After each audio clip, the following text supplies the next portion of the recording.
Good morning. The Judiciary Committee will come to order, and without objection, the chair is authorized to declare a recess at any time.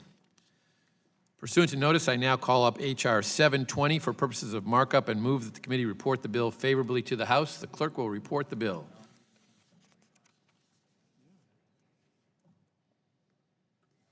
H.R. 720, to amend Rule 11 of the Federal Rules of Civil Procedure to improve attorney accountability and for other purposes. Without objection, the bill is considered as read and open for amendment at any time. I'll begin by recognizing myself for an opening statement.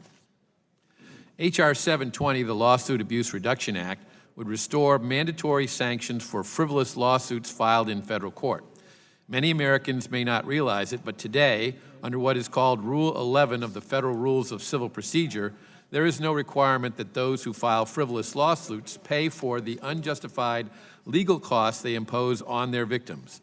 Even when those victims prove to a judge the lawsuit was without any basis in law or fact. As a result, the current Rule 11 goes largely unenforced.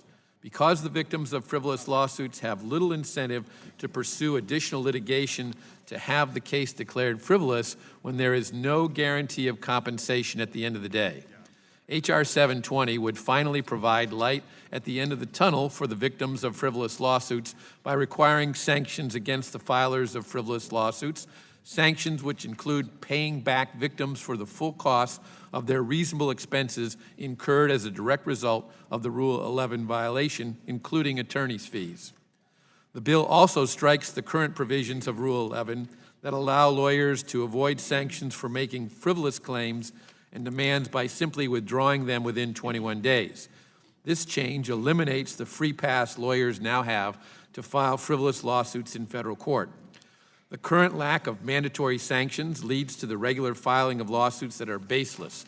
So many frivolous pleadings currently go under the radar because the lack of mandatory sanctions for frivolous filings forces victims of frivolous lawsuits to roll over and settle the case, because doing that is less expensive than litigating the case to a victory in court. Correspondence written by someone filing a frivolous lawsuit, which became public, concisely illustrates how the current lack of mandatory sanctions for filing frivolous lawsuits leads to legal extortion. That correspondence to a victim of a frivolous lawsuit states, quote, "I really don't care what the law allows you to do. It's a more practical issue. Do you want to send your attorney a check every month indefinitely as I continue to pursue this?" End quote. Under the Lawsuit Abuse Reduction Act, those who file frivolous lawsuits would no longer be able to get off scot-free, and therefore they could get away with those sorts of extortionary threats. They couldn't get away with those sorts of extortionary threats any longer. The victims of lawsuit abuse are not just those who are actually sued. Rather, we all suffer under a system in which innocent Americans everywhere live under the constant fear of a potentially bankrupting frivolous lawsuit. As the former chairman of the Home Depot company has written, quote, "An unpredictable legal system casts a shadow over every plan and investment. It is devastating for startup costs. The cost of even one ill-timed abusive lawsuit can bankrupt a growing company and cost hundreds of thousands of jobs," end quote. The prevalence of frivolous lawsuits in America is reflected in the absurd warning labels companies must place on their products to limit their exposure to frivolous claims. A 5-inch brass fishing lure with 3 hooks is labeled harmful if swallowed. A household iron contains the warning, "Never iron clothes while they are being worn." A piece of ovenware warns, "Ovenware will get hot when used in oven." And here are just a couple of examples of frivolous lawsuits brought in federal court where judges failed to award compensation to the victims. A man sued a television network for $2.5 million because he said a show it aired raised his blood pressure. When the network publicized his frivolous lawsuit, he demanded the court make them stop. Although the court found the case frivolous, not only did it not compensate the victim, it granted the man who filed the frivolous lawsuit an exemption from even paying the ordinary court filing fees. In another case, lawyers filed a case against a parent claiming the parent's discipline of their child violated the 8th Amendment of the Constitution, which prohibits cruel and unusual punishment by the government, not private citizens. when one of the lawyers even admitted signing the complaint without reading it. The court found the case frivolous, but awarded the victim only about a quarter of its legal costs because Rule 11 currently doesn't require that a victim's legal costs be paid in full. The Lawsuit Abuse Reduction Act would change that. I thank the former chairman of the Judiciary Committee, Lamar Smith, for introducing this simple, common-sense legislation that would do so much to prevent lawsuit abuse and restore Americans' confidence in the legal system. I urge my colleagues to support it today, and I oppose all weakening amendments. And it's now my pleasure to recognize the ranking member of the Judiciary Committee, the gentleman from Michigan, Mr. Conyers, for his opening statement. Thank you, Chairman Goodlatte. That was a very amusing presentation you made there. And I want my colleagues to know that H.R. 720 is in ways unacceptable because it will chill the advancement of civil rights claims and increase exponentially the volume and costs of litigation in the federal courts. And these concerns are not hypothetical. H.R. 720 restores the deeply flawed version of Rule 11 in effect from 1983 to 1993 in the following ways. First, requiring mandatory sanctions for even unintentional violations rather than leaving the imposition of sanctions to the court's discretion, as is currently the case. Also, it's flawed because of eliminating the current rule's 21-day safe harbor provision, which allows the offending party to correct or withdraw allegedly offending submissions. Simply put, H.R. 720 will have a disastrous impact on the administration of justice. To begin with, the bill will chill legitimate civil rights litigation, and that's my major concern here. Civil rights cases often raise novel legal arguments which made such cases particularly susceptible to sanction motions under the 1983 rule. For example, a Federal Judicial Center study found that the incidence of Rule 11 motions under the 1983 rule was higher in civil rights cases than in some other type of cases. Another study showed that while civil rights cases comprised about 11% of federal cases filed, more than 22% of the cases in which sanctions had been imposed were civil rights cases, 22%.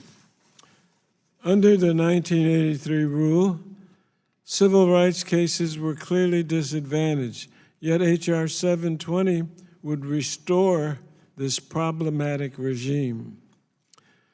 Although the bill's rule of construction is a welcome acknowledgement of this problem, it does nothing to prevent the defendant from using Rule 11 as a weapon to discourage civil rights plaintiffs who will be paying additional legal fees to keep a case going on and on and on.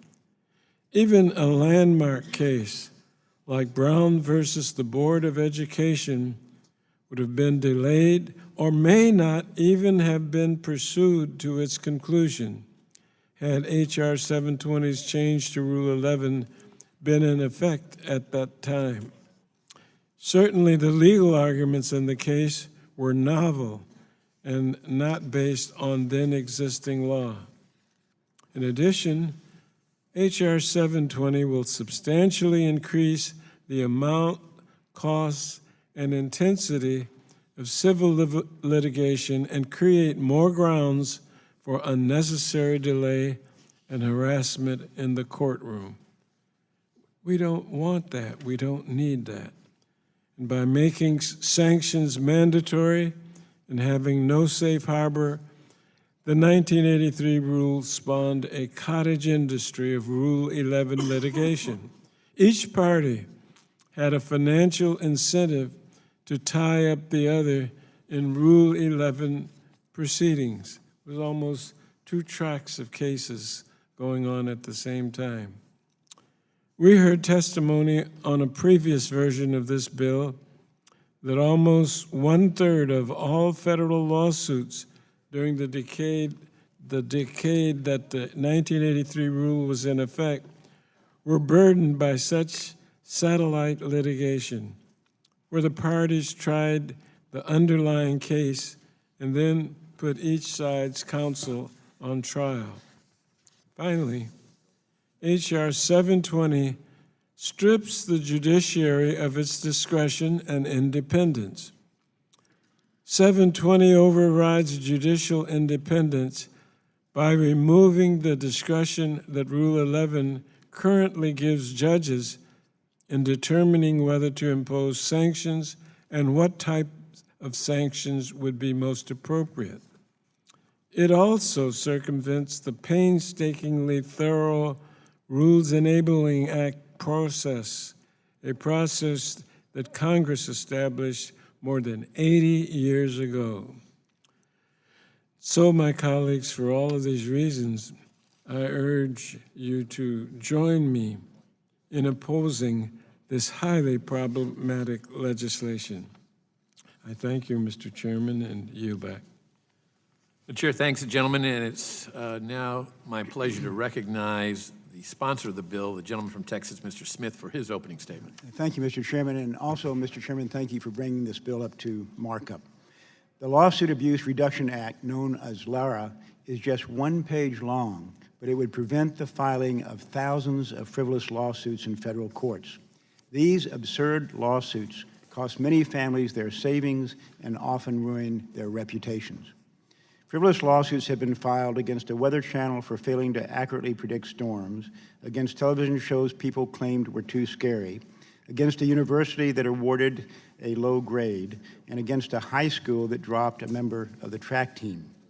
Lawyers who bring these cases have everything to gain and nothing to lose under current rules, which permit plaintiffs' lawyers to file frivolous suits without any penalty. Meanwhile, defendants are often faced with years of litigation and substantial attorneys' fees. Prior to 1993, it was mandatory for judges to impose sanctions, such as orders to pay for the other side's legal expenses when lawyers filed frivolous lawsuits. Then the Civil Rules Advisory Committee, an obscure branch of the courts, made penalties optional. This needs to be reversed by Congress. LARA requires lawyers who file frivolous lawsuits to pay the attorney's fees and court costs of innocent defendants. Further, LARA expressly provides that no changes, quote, shall be construed to bar or impede the assertion or development of new claims, defenses, or remedies under federal, state, or local laws, including civil rights laws, or under the Constitution of the United States, end quote. Consequently, civil rights law would not be affected in any way by LARA. Opponents argue that reinstating mandatory sanctions for frivolous lawsuits impedes judicial discretion, but this is obviously false.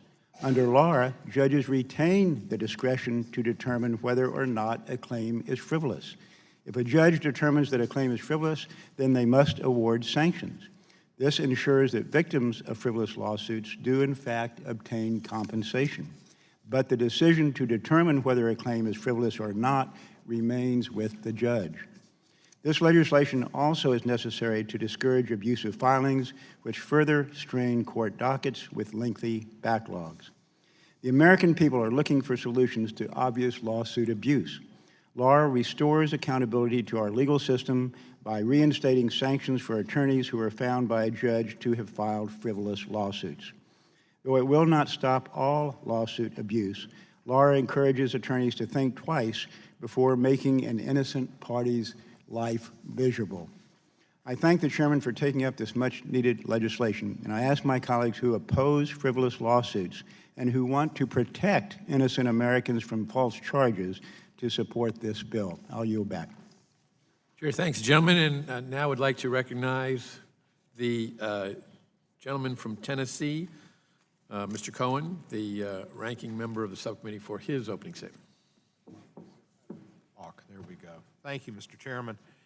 H.R. 720, the Lawsuit Abuse Reduction Act of 2017 after 2016, 15, 14, 13 ad nauseum, is a deeply problematic bill that will threaten to do more harm than good if enacted. It is particularly disconcerting that at a time when our nation appears to be in the midst of several constitutional crises due to the actions of the Trump administration, the Bannon administration, that the majority has chosen instead to move forward with a flawed civil procedure bill as part of the very first markup session of this Congress. As if this was the most pressing concern facing the country. The Judiciary Committee should be more focused. From the travesty of President Trump's executive order banning certain refugees and immigrants on the basis of their religion, and Rudy Giuliani has made it clear, and the language makes it clear with its waiver clause on minority religions, to his repeated threats to freedom, press freedom, we know who you are and we have your names, and we suggest you just be quiet and listen, to his innumerable conflicts of interest, including potential violations of the Constitution's Emoluments Clause, which is presently in court in New York City, to his thinly veiled call for voter suppression. There are many things that we should be examining closely.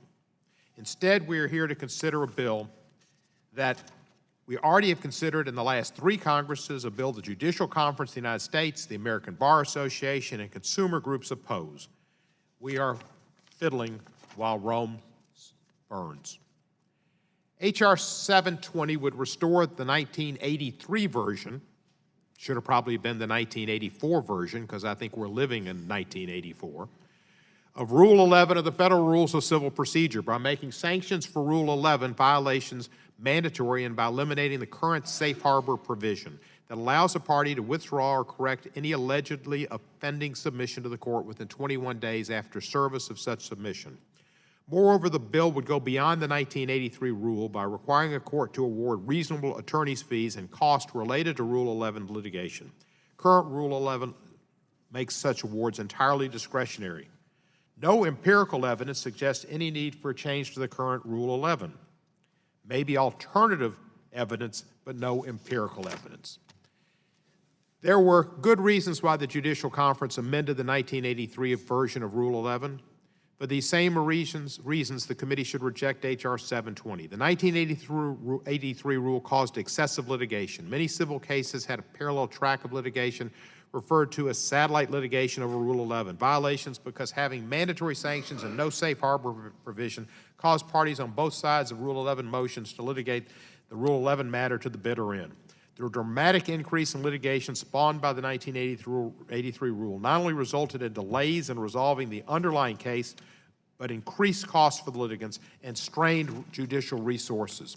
Judicial resources that are limited because the last Senate did not approve, I think it was 40 district court judges who were on hold since April of the last year. In light of this history, it's clear that H.R. 720 will result in more, not less litigation, and will impose a great burden on the federal judiciary. We also know that the 1983 rule had a disproportionately chilling impact on civil rights cases, and there is no reason to think this rule will not have a similar effect, because there can be sanctions and it causes folks to think twice or 3 times before filing an action. You know, civil rights cases in particular depend on novel arguments. Novel arguments like separate is not equal, like people of different races should have a right to get married, you know, novel arguments. But they are unique for the extension, modification, reversal of existing law, and were particularly susceptible to Rule 11 motions under 1983 rules. Finally, H.R. 720 threatens judicial independence by removing the discretion that the current Rule 11 gives judges to determine when to impose sanctions and what kind of sanctions are most appropriate. Ultimately, the type of Rule 11 sanctions regime that H.R. 720 envisions not only favor those with money and resources to fight expensive and drawn-out litigation battles. At a minimum, defendants could use Rule 11 as amended by this H.R. 720 as a weapon to dissuade plaintiffs or weaken their resolve. H.R. 720 is a flawed bill for many reasons. When we travel, most people around the globe say what they respect about America most is the rule of law. This is diminishing the rule of law. I urge my colleagues to stand up for the rule of law and oppose this bill. Sure, thanks. The gentleman. Are there any amendments to H.R. 720? Mr. Chairman, I have an amendment. The clerk will report the amendment of the gentleman from Michigan.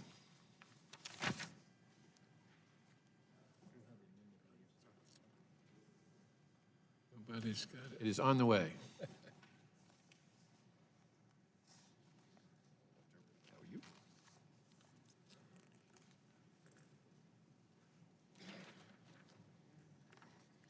Amendment to H.R. 720 offered by Mr. Conyers. Beginning on page 2, line 23. Without strike objection, the clause- amendment is considered as read, and the gentleman is recognized for 5 minutes on his amendment. Thank you very much. I want to begin by asking unanimous consent to introduce into the record a letter I received just yesterday from the two co-chairs of the Committee on Rules of Practice and Procedure of the Judicial Conference of the United States. Without objection, they will be made a part of the record. Thank you very much. It tracks, Mr. Chairman and members, the arguments that have been put forward by myself and the gentleman from Tennessee as to why this is not a good bill. As I explained during my opening remarks, 720 may have a seriously deleterious effect on the ability of individuals to protect their civil and constitutional rights in federal court. Accordingly, my amendment would simply exempt these types of cases from the bill. Based on a decade of experience with the 1983 rule, we know that civil rights cases were in fact disproportionately impacted because they often raised novel arguments. For example, in 1991, Federal Judicial Center study found that the incidence of Rule 11 motions was higher in civil rights cases than in some other types of cases. Another study showed that while civil rights cases comprised only about 11% of federal cases filed, more than 22% of the cases in which sanctions had been imposed were, in fact, civil rights cases. The bill contains a rule of construction intended to clarify that it not be construed to bar the assertion of new claims, defenses, or remedies, including those arising under civil rights laws or the Constitution. The inclusion of this language is an acknowledgement of the disproportionate impact that the 1983 rule had on civil rights cases, as we have stated several times already here this morning, and we should applaud its intent. Nonetheless, I fear that this rule of construction by itself will not prevent defendants from using Rule 11 as a weapon to dissuade civil rights plaintiffs from pursuing their claims.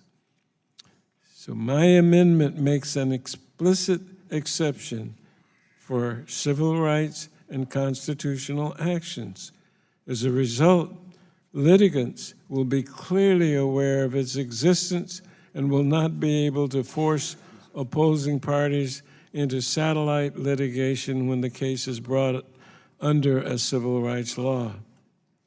This amendment is necessary to avoid even the possibility of a chilling effect of the amendments made by the bill to Rule 11 could have on those advocating for civil rights and constitutional law protections. As the late Robert Carter, a former United States District Court judge for the Southern District of New York, who earlier in his career represented some of the plaintiffs in the Brown versus the Board of Education, said of the 1983 version of Rule 11, quote, "I have no doubt that the Supreme Court's opportunity to pronounce separate schools inherently unequal in the Brown versus Board of Education case would have been delayed for a decade had my colleagues and I been required, upon pain of potential sanctions, to plead our legal theory explicitly from the start. And so I accordingly urge the adoption of this amendment, which would at least help this measure before us. And I urge my colleagues to consider what this could do, as has been repeatedly put forward to you, to civil rights litigation. And so I thank you and yield back the balance of my time, sir. Chair thanks gentlemen. For purposes, the gentleman from Texas seek recognition. Mr. Chairman, I oppose the amendment. Gentleman's recognized for 5 minutes. Mr. Chairman, I appreciate the ranking member's concerns, but again, the base bill already makes clear, as I mentioned in my opening statement, that, quote, nothing in this act or an amendment made by this act shall be construed to bar or impede the assertion or development of new claims, defenses, or remedies under federal, state, or local laws, including civil rights laws, or under the Constitution of the United States. This provision clearly preserves the right to assert claims under the civil rights laws or the Constitution. I really don't know how the language could be made more clear. This amendment would allow frivolous claims to be brought under the civil rights laws and the Constitution without any of the penalties required by the base bill. If this amendment were adopted, the bill would invite the filing of frivolous civil rights and constitutional claims without penalty. So I urge my colleagues to oppose the amendment, which regrettably would expose innocent Americans to abusive and frivolous lawsuits. I'll yield back. I move to strike the last word, Mr. Chairman. The gentleman from Illinois is recognized for 5 minutes. Thank you, Mr. Chairman. Well, I just have to say I support the amendment of the gentleman from Michigan and the leader of the minority here on this committee. Having said that, I do find it a little bit troubling and disconcerting that we have a immigration chaos and problem in the United States of America, and that this committee, which has jurisdiction specifically in the Congress of the United States over immigration policy, is taking up frivolous lawsuits as a priority. Now, I'm not going to object to the fact that staff members of the majority helped, according to many news reports, to draft said executive orders and other legislation that has caused the very chaos. So my question, I mean, they have time to help cause the chaos, but we don't have any time for a remedy or a cure or a debate in this Congress about a fundamentally important issue that the American public is groveling with. We've got American citizens who are accompanied by their permanent resident spouses being held back from entering the United States of America. We have students who can't come. We have people with heart conditions. We have people who have spent years going through a vetting system, refugees, yes, from Aleppo and Syria, that have spent years going, and they're already approved, and then they say, we're gonna make a 120-day exception. When we all in this Judiciary Committee know that if you're approved as a refugee, you have 90 days in which to take that approval and get into the United States of America. So we have a refugee crisis in the world. We have an executive order which basically says you can't come because I'm not gonna allow you for 120 days and you only got a permit for 90. And some of that stuff allegedly has been written, sponsored by staff members on this committee. How can we, on the one hand, allow that to happen, and on the other hand, not speak to the issues that are fundamental to the United States of America? Now, you all know that I joined this committee particularly to deal and to serve under the leadership of Zoe Lofgren on our side on the issues of immigration. But they are clearly fundamental to who we are. And the country is having a debate. A Muslim ban One day they say it is a Muslim ban, the next day it isn't, but Rudy Giuliani says that they have disguised it. We should be discussing that. This is the Judiciary Committee, where we should be examining the laws and the constitutionality of actions of the President of the United States. And the country is having a debate and a conversation, the whole country, every household, for or against us, having this conversation and a dialogue and a debate about this fundamental issue. But here the committee, sanctioned by the Congress of the United States, to take up this issue, decides we're going to take up frivolous lawsuits. Frivolous lawsuits, people's lives are at stake, Mr. Chairman. People's lives, American citizens' rights are being violated. There are reports that there are people that attempted to enter the United States and that there are officers. My office called, Mr. Chairman, and I just want to say, my office called and said, we'd like some information. You know what they told us? Call Washington. Another congressman called and they said, call Trump if you want to know what's going on. That's the kind of chaos. We could not get answers as members of Congress from the pertinent agencies of the federal government so that we could protect the rights of our constituents and the clamor of our constituents for fairness and justice as people were attempting to enter the country last Saturday. It was utter chaos. And if it were just chaos, it was very painful and very destructive. And we may have caused people to return to their country to almost certain death. How do you weigh that? Certain death with frivolous lawsuits. Certainly we have time for frivolous lawsuits. You want to take it up. But I just think the country is having one conversation, and this committee is just turning its back on the real conversation and dialogue that this country is demanding that we have on the president's executive orders and on his actions as it pertains to immigrants in this country. Thank you, Mr. Chairman. Chair, thanks, gentlemen. For purpose, gentleman from New York, seek recognition. Strike the last word. Gentleman's recognized for 5 minutes. Thank you, Mr. Chairman. I want to make some brief observations on this bill and this amendment. This bill obviously seeks to reinstate and go further than the provisions of the mandatory sanctions regime imposed in 1983 and repealed in effect in 1993. And we know the result of that. The result of that was that every case had two sets of litigation. One on the merits and one should there be sanctions. Because you always challenge the sanctions. It didn't decrease the volume of litigation.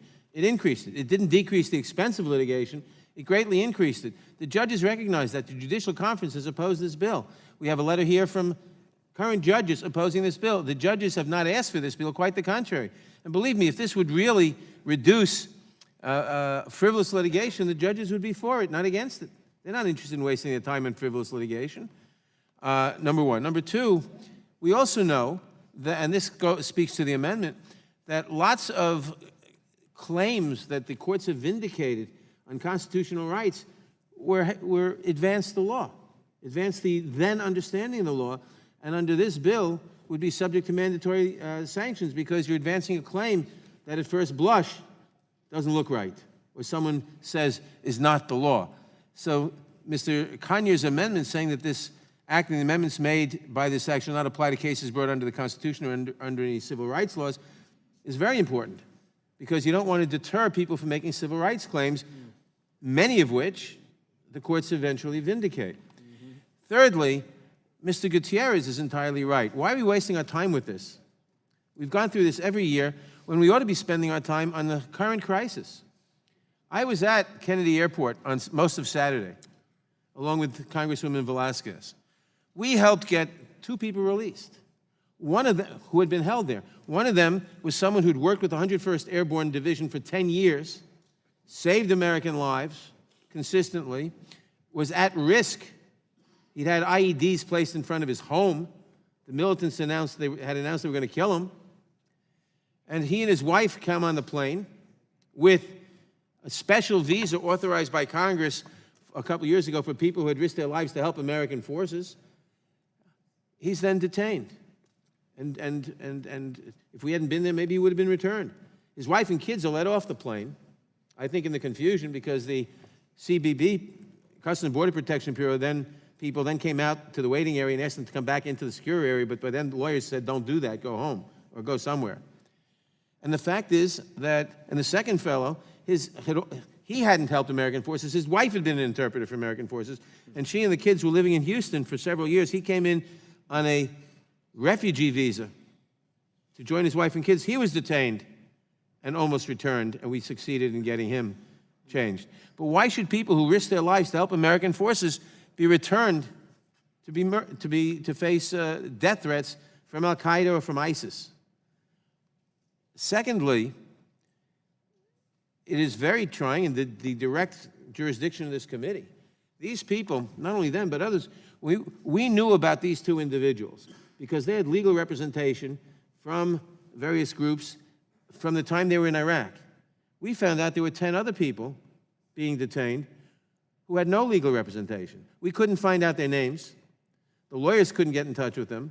The CBP person in charge told me, well, I said, when can they get legal representation? Well, if they're paroled into the United States to get a credible fair hearing, they'll be shipped to Elizabeth, New Jersey, and there they'll be entitled to talk to a lawyer before the credible fair hearing. Do they know that they have the right to ask for a credible fair hearing? No, not necessarily. Can anybody tell them? No, they're held incommunicado.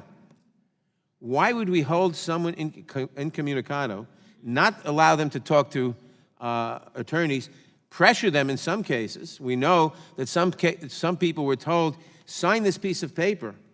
If you don't sign this piece of paper, you'll be returned and be prohibited from applying to come to the United States for 5 years. They weren't told that if they signed the piece of paper, they were waiving all their rights and they'd be shipped home immediately. And people were deported immediately because they were coerced, many of them into signing an English piece of paper when they didn't speak English. No one explained it to them, and no lawyer could tell them, don't sign it or whatever. Now, in fact, the husband of the person who had, the second detainee that we knew about who was released later that evening, they tried to get him to sign something. He couldn't talk to the lawyer, but he could talk to his wife in Houston, and she could talk to the lawyer, and we told him, don't sign anything. So there are some real procedural issues, never mind the overall intelligence of this order at all, but within it there are real procedural issues that we ought to be dealing with, and dealing with immediately because they're going to recur. This, frankly, can wait. I yield back. What purpose does the gentleman from Tennessee seek recognition? The gentleman is recognized for 5 minutes. I concur with much of what Mr. Gutierrez and Mr. Nadler have said, and this is an important issue. But you know, the most fundamental issue we probably ought to be looking at in this committee is the Russians trying to intervene in our election processes. It is a fact that they were able to get into several voter bases. There is no proof that they tampered with the results, but the fact that they got into voter bases is of concern to every American and should be. Voting and the voting system is part of the jurisdiction of this committee and the subcommittee of which Mr. King chairs and I am the ranking member. And there's nothing more fundamental than our voting system being sacrosanct. And we ought to be having public hearings, not private, non-public Intelligence Committee hearings, which should be going on, but there should be public hearings about what the Russians were doing, contacting and getting information from our election data. Further, there's information from our intelligence agencies that they hacked information, committed crimes in this country, stealing information and disseminated it for the purpose of influencing the opinion of Americans so as to influence the way they voted. That is fundamental to democracy. And instead, we've got this before us as our first bill, something to be a salve to corporate America. Let me ask to be introduced into the record without objection a letter from 51 groups opposing this bill that include most of the consumer organizations, most of the environmental organizations, public law, groups from throughout this country, and another letter from Public Citizen opposing this law. And without objection, I would like to have them entered into the record. Without objection, they will be made a part of the record. There's a reason why they oppose this particular law, because as we pass bills like this, which probably won't pass the Senate, and we repeal regulations, consumers lose. Consumers lose. And who do they lose to? They lose to corporate America. That's not what most of the people that voted for Trump wanted. They wanted the little man remembered. They didn't want Bigfoot stepping on them. They wanted jobs for sure, and they should get jobs, and we need to provide jobs. And they wanted to be remembered, but they don't want corporate America to step all over them. When they buy a defective product, they want access to the courts, and they don't want to have this type of law to deter them from doing such. But I go back to my original premise. This committee should be looking into our election laws, what the Russians were looking for, why they were looking for them, how we are vulnerable, and how we are vulnerable in the future, and what the hacking produced, why they did it, and if there was any involvement from any Americans in concert with them to sway the opinion of people in America and affect the election of the President of the United States. I have been to Russia with Mr. King and others. That's not a country that's operating under the ideals that Mr. King and I and most everybody on this committee, I think everybody on this committee, feels are the right ideals of democracy and human rights, the opportunity to speak out. They don't allow that at all. Political enemies are killed. We went over there and there was a desire for us to go to Chechnya. We didn't go. Ramadan. Putin's friend, accused of killing one of his major opponents right in the shadow of the Kremlin. And the two people who were arrested for it were his people. Did it go further? They won't investigate it. We should be advancing democracy and making our country more safe for democracy, and I look forward to working with Mr. King to saying that that's our end. With that, I yield back the balance of my time.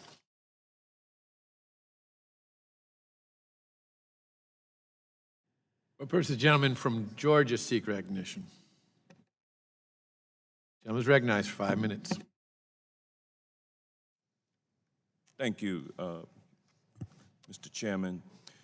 I rise in support of the gentleman's amendment, and I would note that it's been a tough 12 days here in America for the majority of the people, for a growing majority of the people in this nation. It's been a tough 12 days. It seems that January 20th was so long ago. We have descended so far since that time. It's dark days in America. The president this morning at the National Prayer Breakfast told everyone that he was going to pray for Arnold Schwarzenegger, who was doing a terrible job as his stand-in on The Apprentice. And I'm sure that those who were sitting there solemnly had to think, what did I just hear? What is going on here? Where have we gone? I know that this is not right. And, you know, the people are sitting back watching this. Growing numbers are deciding that this is just too much. I'm going to have to get out and do something. I'm going to have to take control. I'm so frustrated and I'm so angered and I'm so frightened that I've got to do something. And if the only thing I can do is go out and join the growing movement of people in America who believe that America is that shining city on the hill, and we're not going to let anybody cut the lights out. People have to do something, and they're going to continue to do it. I mean, we're only 12 days in, and we've got 4 years to go. I mean, we're looking at this very soberly. We're looking at everything that this president does that's trying to take this country back to days of medieval times that we've never been in this country. And it's simply because he just does not know what he does not know. And so it troubles me that we here in Congress who know what the president does not know. We know what his aides don't know. And we know, each one of us on both sides of the aisle know the direction that this country is headed for. But yet we still come to do our business, and we're not doing it for the sake of all, we're doing it for the sake of corporations, corporate interests. That's what this legislation is all about, this Lawsuit Abuse Reduction Act.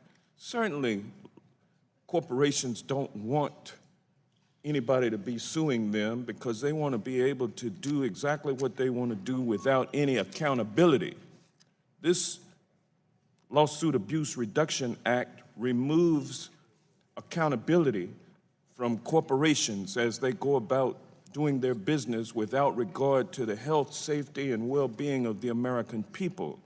If you can do whatever you want to do and you don't have to be accountable for it in a court of law, then that takes America down. We're not going back to a time when people had no redress, and the only thing you could do was take your six-shooter out into the public square and threaten somebody with a duel for wronging you. We are much further along as a culture than that. But this kind of legislation takes us back to those times when the only recourse that people have is to do something crazy. I want my colleagues on the other side of the aisle to think about it. Don't shut the courthouse door closed on people who have civil rights violations or who have consumer protection issues that they need to be addressed. And when those cases are addressed, it positively impacts us all. Don't just pay attention and do your work for the corporations, because it's the people who are watching. The corporations don't have blood running through their veins. They're not watching. They're not aware of what's happening. They're just simply receptacles to take in more dollars. People hurt when they are hurt by corporations, and let's allow them to go into court, adjudicate their concerns without being hampered by Lawsuit Abuse Reduction Act of 2017. And with that, I yield back the balance of my time. For purpose, the gentleman from Rhode Island seek recognition. Move to strike the last word. Gentleman's recognized for 5 minutes. Mr. Chairman, I associate myself with the remarks of my colleagues. There's some cruel irony that in the midst of a series of events that we are taking up this bill today, and I support the gentleman's amendment, which I think attempts to mitigate some of the worst consequences of this. As has been suggested, we have been confronted with substantial information about the activity of the Russians in hacking in our elections in an effort to promote one candidate and undermine another. We've seen efforts all across the country to make it more difficult for people to exercise their right to vote in the evisceration of the Voting Rights Act. And so our functioning, the very functioning of our democracy has been questioned. We then saw a series of immigration and refugee orders which strike at the very heart of provisions of our Constitution and have already found 4 courts that have stricken down or prevented the enforcement of certain key provisions. We saw the firing of the acting Attorney General of the United States when she expressed her opinion that these executive actions did not comport with our Constitution. And we have a series of executive orders that are raising real dangers to the national security of the United States by compromising our ability to work with our allies, collect intelligence. And in the midst of all of this, the Judiciary Committee decides to make it more difficult for people to access justice and to advance the powerful corporate special interests over the interests of ordinary, hardworking Americans. And I think it is a sad commentary that we are not taking up many of the issues which face our country, which have serious consequences for the people we represent, and which would give them some comfort that we remain a country of laws and not of men, where we will honor our Constitution and protect the right of people to advance their interests in the courts and make sure that it's balanced, that we don't give special preference to powerful corporate special interests. And instead, we're taking up bills today that will reduce people's access to justice and to our courts. I thank the ranking member for proposing this amendment because at the very least it will carve out important issues of constitutional claims and civil rights that very often involve the raising of novel legal claims. But I think the larger context of what we're doing as America watches the first meeting of this committee and the first set of bills that we take up that fail to respond to any of the pressing issues of the day and instead use this very important moment to continue to empower and protect corporate special interests over the interests of ordinary, hardworking Americans. And it's something I think we should be ashamed of, and with that, I yield back. Question occurs on the amendment offered by the gentleman from Michigan. All those in favor respond by saying aye. Aye. Those opposed, no. No. Opinion of the chair, the noes have it. The amendment May is I not have a agreed to. record vote? A recorded vote is requested, and the clerk will call the roll. Mr. Goodlatte? No. Mr. Goodlatte votes no. Mr. Sensenbrenner? Mr. Smith? Mr. Smith votes no. Mr. Shabbat? Mr. Shabbat votes no. Mr. Issa? Mr. King? Mr. King votes no. Mr. Franks? Mr. Gomert? Mr. Jordan? Mr. Jordan votes no. Mr. Poe? Mr. Chaffetz? Mr. Marino? Mr. Marino votes no. Mr. Gowdy? Mr. Gowdy votes no. Mr. Labrador? Mr. Labrador votes no. Mr. Farenthold? Mr. Collins? Mr. Collins votes no. Mr. DeSantis? Mr. DeSantis votes no. Mr. Buck? Mr. Buck votes no. Mr. Ratcliffe? Mr. Ratcliffe votes no. Mr. Bishop? Mr. Bishop votes no. Ms. Roby? Ms. Roby votes no. Mr. Gates? Mr. Johnson? Mr. Johnson votes no. Mr. Biggs? Mr. Biggs votes no. Mr. Conyers? Mr. Conyers votes aye. Mr. Nadler? Aye. Mr. Nadler votes aye. Ms. Lofgren? Ms. Jackson Lee? Mr. Cohen? Mr. Cohen votes aye. Mr. Johnson? Mr. Johnson votes aye. Ms. Chu? Mr. Deutsch? Mr. Gutierrez? Ms. Bass? Mr. Richmond? Mr. Jeffries? Mr. Jeffries votes aye. Mr. Cicilline? Mr. Cicilline votes aye. Mr. Swalwell? Mr. Swalwell votes aye. Mr. Liu? Mr. Raskin? Aye. Mr. Raskin votes aye. Ms. Jayapal? Ms. Jayapal votes aye. The gentleman from California, Mr. Issa. Mr. Issa votes no. Gentleman from Texas, Mr. Poe. Mr. Poe votes no. The gentleman from Florida, Mr. Deutsch. Mr. Deutsch votes aye. The gentleman from California, Mr. Liu.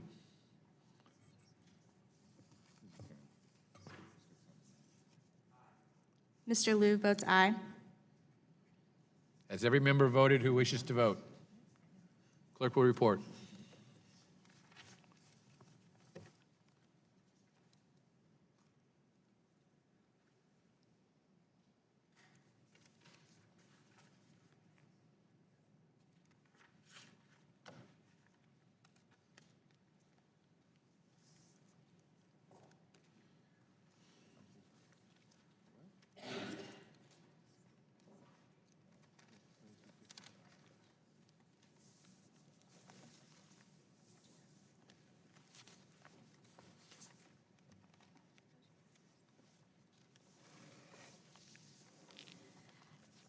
Mr. Chairman, 11 members voted aye, 18 members voted no. And the amendment is not agreed to. Are there? Mr. Chairman, may I have unanimous consent to put in a letter I received yesterday from the Judicial Conference of the United States? Without objection, it will be made a part of the record. Thank you. Are there further amendments to H.R. 720? What purpose does the gentleman from Tennessee seek recognition? I have an amendment at the desk. Gentleman's recognized. The clerk will report the amendment. Amendment to H.R. 720 offered by Mr. Cohen. Add at the end of the bill Without the objection, the following. amendment is considered as read, and the gentleman is recognized for 5 minutes on his amendment. Which one was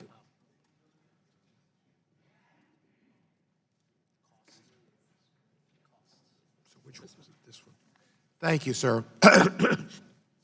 This amendment would delay the effective date of H.R. 720 until Administrative Office of the United States Courts has the chance to assess the potential effects of the bill on federal court resources, including both financial and non-financial resources, as well as on litigation costs for private litigants to the extent that the office has such data. The Administrative Office of the U.S. Courts is a pretty conservative, nonpartisan, kind of okay group that nobody really objects to. And to wait and listen to them and have them tell us about the effects of the bill on federal costs, you know, the deficit, that mantra of the past, that wouldn't be a bad idea. The amendment also requires a similar assessment to be made by the Department of Justice of the potential effects on litigation costs for the government. Both the Administrative Office and the Department of Justice will be required to submit reports to the House and Senate Judiciary Committees outlining their opinions, their assessments. We often hear from the majority, particularly in the context of debates over regulatory legislation, about the need for federal agencies to conduct cost-benefit analysis to justify new regulations. A somewhat similar principle should apply here with respect to the impact that an amended Rule 11 would have on the resources of federal courts, the Department of Justice, and private litigants, including whistleblowers and civil rights plaintiffs. I understand the Congressional Budget Office found no impact on the federal budget when assessing this legislation last Congress. The CBO, however, appeared to reach that conclusion after determining that because only private litigants would pay sanctions, there would be no impact on the federal budget. It seems there was no assessment of the bill's potential effect on the judiciary's or the Justice Department's financial resources where it was engaged in civil litigation and be subject to Rule 11 as amended by this bill. There was no assessment of the potential effect on non-financial resources such as the diversion judges or attorneys' time away from other critical matters as a result of increased Rule 11 satellite litigation. We know from experience with the 1983 version of Rule 11 that the volume of satellite litigation increased exponentially during the 10 years that the 83 version was in effect. Civil procedure experts agree that the reason for that sharp increase was the mandatory sanctions regime of the 83 rule and its lack of safe harbor provision, two provisions this bill restores. This increase in litigation also led to increases in costs for litigants and strained judicial resources, which are more limited than ever. As with any good cost-benefit analysis, it is fair to ask what the cost will be for the courts, for the Department of Justice, and for private litigants, and whether these costs outweigh what I believe are the non-existent benefits of H.R. 720 before this legislation takes effect. This amendment does nothing to stop the bill. Reading this, I've kind of flashed back on our motions to recommit when the Democrat always says this bill will not kill the bill and will not send it back to committee. And those are like the death knell words, because as soon as those words are said, it's going to be a failing proposition. So I would like to go back and take that language out. It only merely asks for an assessment of the potential impact of the bill on various entities, including the potential for increased burdens on the taxpayer. And that seems something reasonable that I'm sure the gentleman from the land of the Alamo will accept. What purpose does the gentleman from Texas seek recognition? Mr. Chairman, I oppose the amendment. Gentleman is recognized for 5 minutes. Mr. Chairman, I oppose this amendment because it allows the Administrative Office of the Courts and the Attorney General to effectively veto the Lawsuit Abuse Reduction Act, although I think I ought to admit that I'm less concerned with this Attorney General than with the previous Attorney General. For too long, bad actors have used our civil justice system to prey on innocent parties, defendants, plaintiffs, small businesses, and all victims of abusive litigation deserve better. The underlying bill ensures that if a party is injured by a frivolous claim, they are guaranteed compensation. This amendment delays the Rule 11 reforms until the Administrative Office of the Courts and the AG assess the bill and report to Congress. There is no guarantee that such assessment and report will ever occur because there is no deadline. The status quo likely will continue, which guarantees victims of lawsuit abuse and rewards unscrupulous lawyers. Even if there was a deadline, there is no good reason to delay enactment of this legislation. So I urge my colleagues to join me in opposing this amendment. Yield back the balance of my time.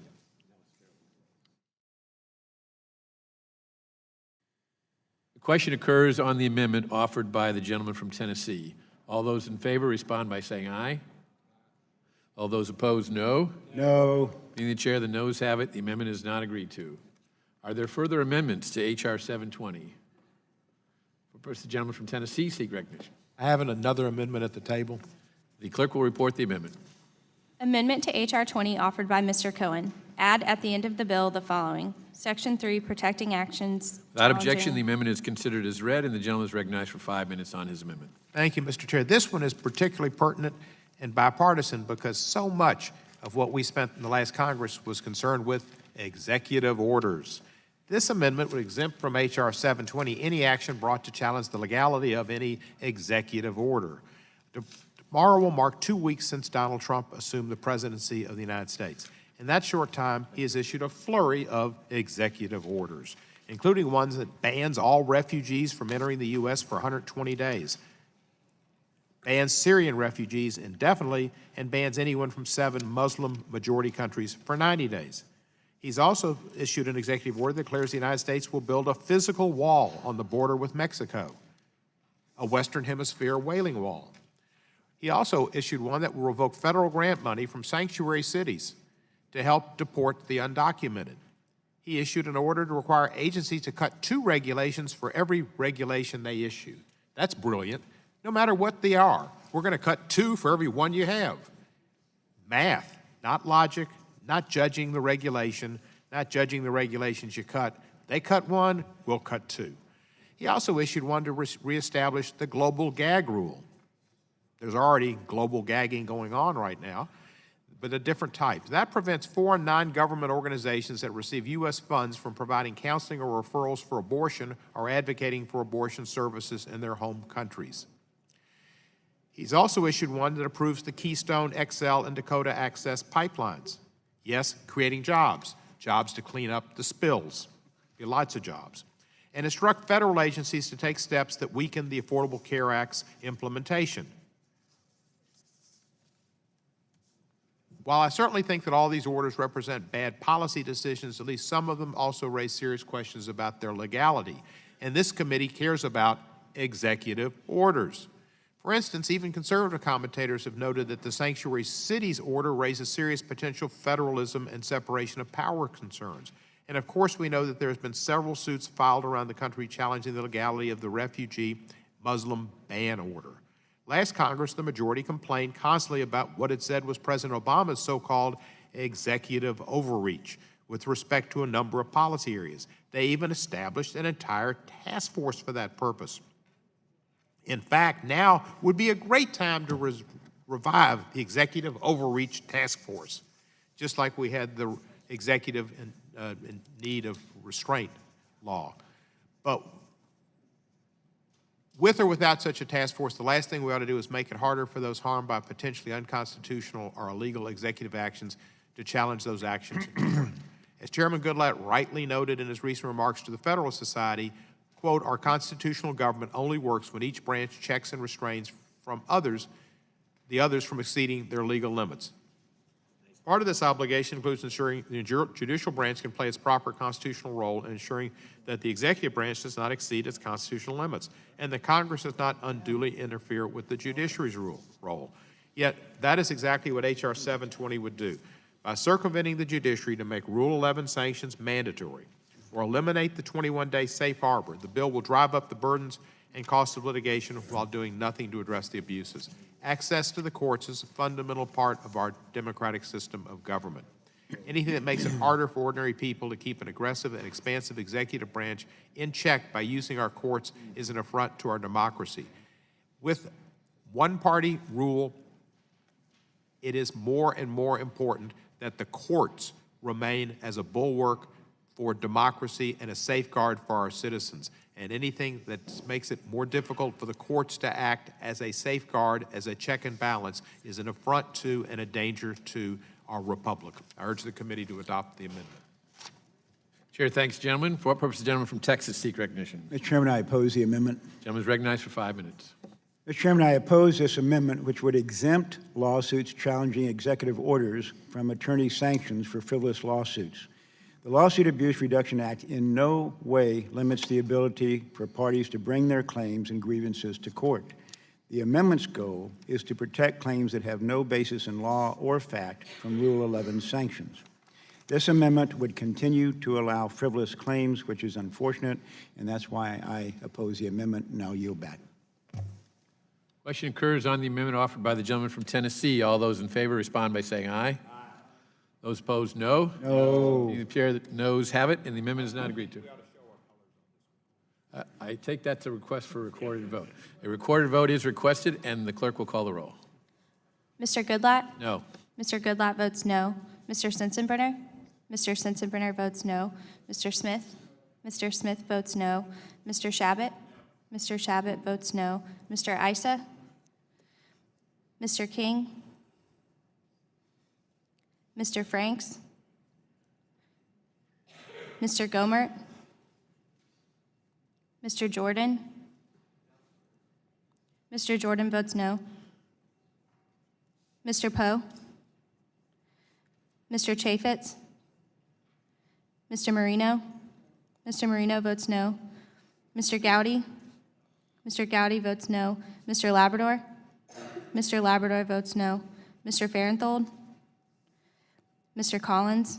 Mr. Collins votes no. Mr. DeSantis? Mr. DeSantis votes no. Mr. Buck? Mr. Buck votes no. Mr. Ratcliffe? Mr. Ratcliffe votes no. Mr. Bishop? Mr. Bishop votes no. Ms. Roby? Ms. Roby votes no. Mr. Gates? Mr. Johnson? Mr. Johnson votes no. Mr. Biggs? Mr. Biggs votes no. Mr. Conyers? Mr. Nadler? Ms. Lofgren? Ms. Jackson Lee? Mr. Cohen? Mr. Cohen votes aye. Mr. Johnson? Mr. Johnson votes aye. Ms. Chu? Mr. Deutsch? Mr. Gutierrez? Ms. Bass? Ms. Bass votes aye. Mr. Richmond? Mr. Jeffries? Mr. Jeffries votes aye. Mr. Cicilline? Mr. Swalwell? Mr. Swalwell votes aye. Mr. Liu? Mr. Liu votes aye. Mr. Raskin? Mr. Raskin votes aye. Ms. Jayapal? Ms. Jayapal votes aye.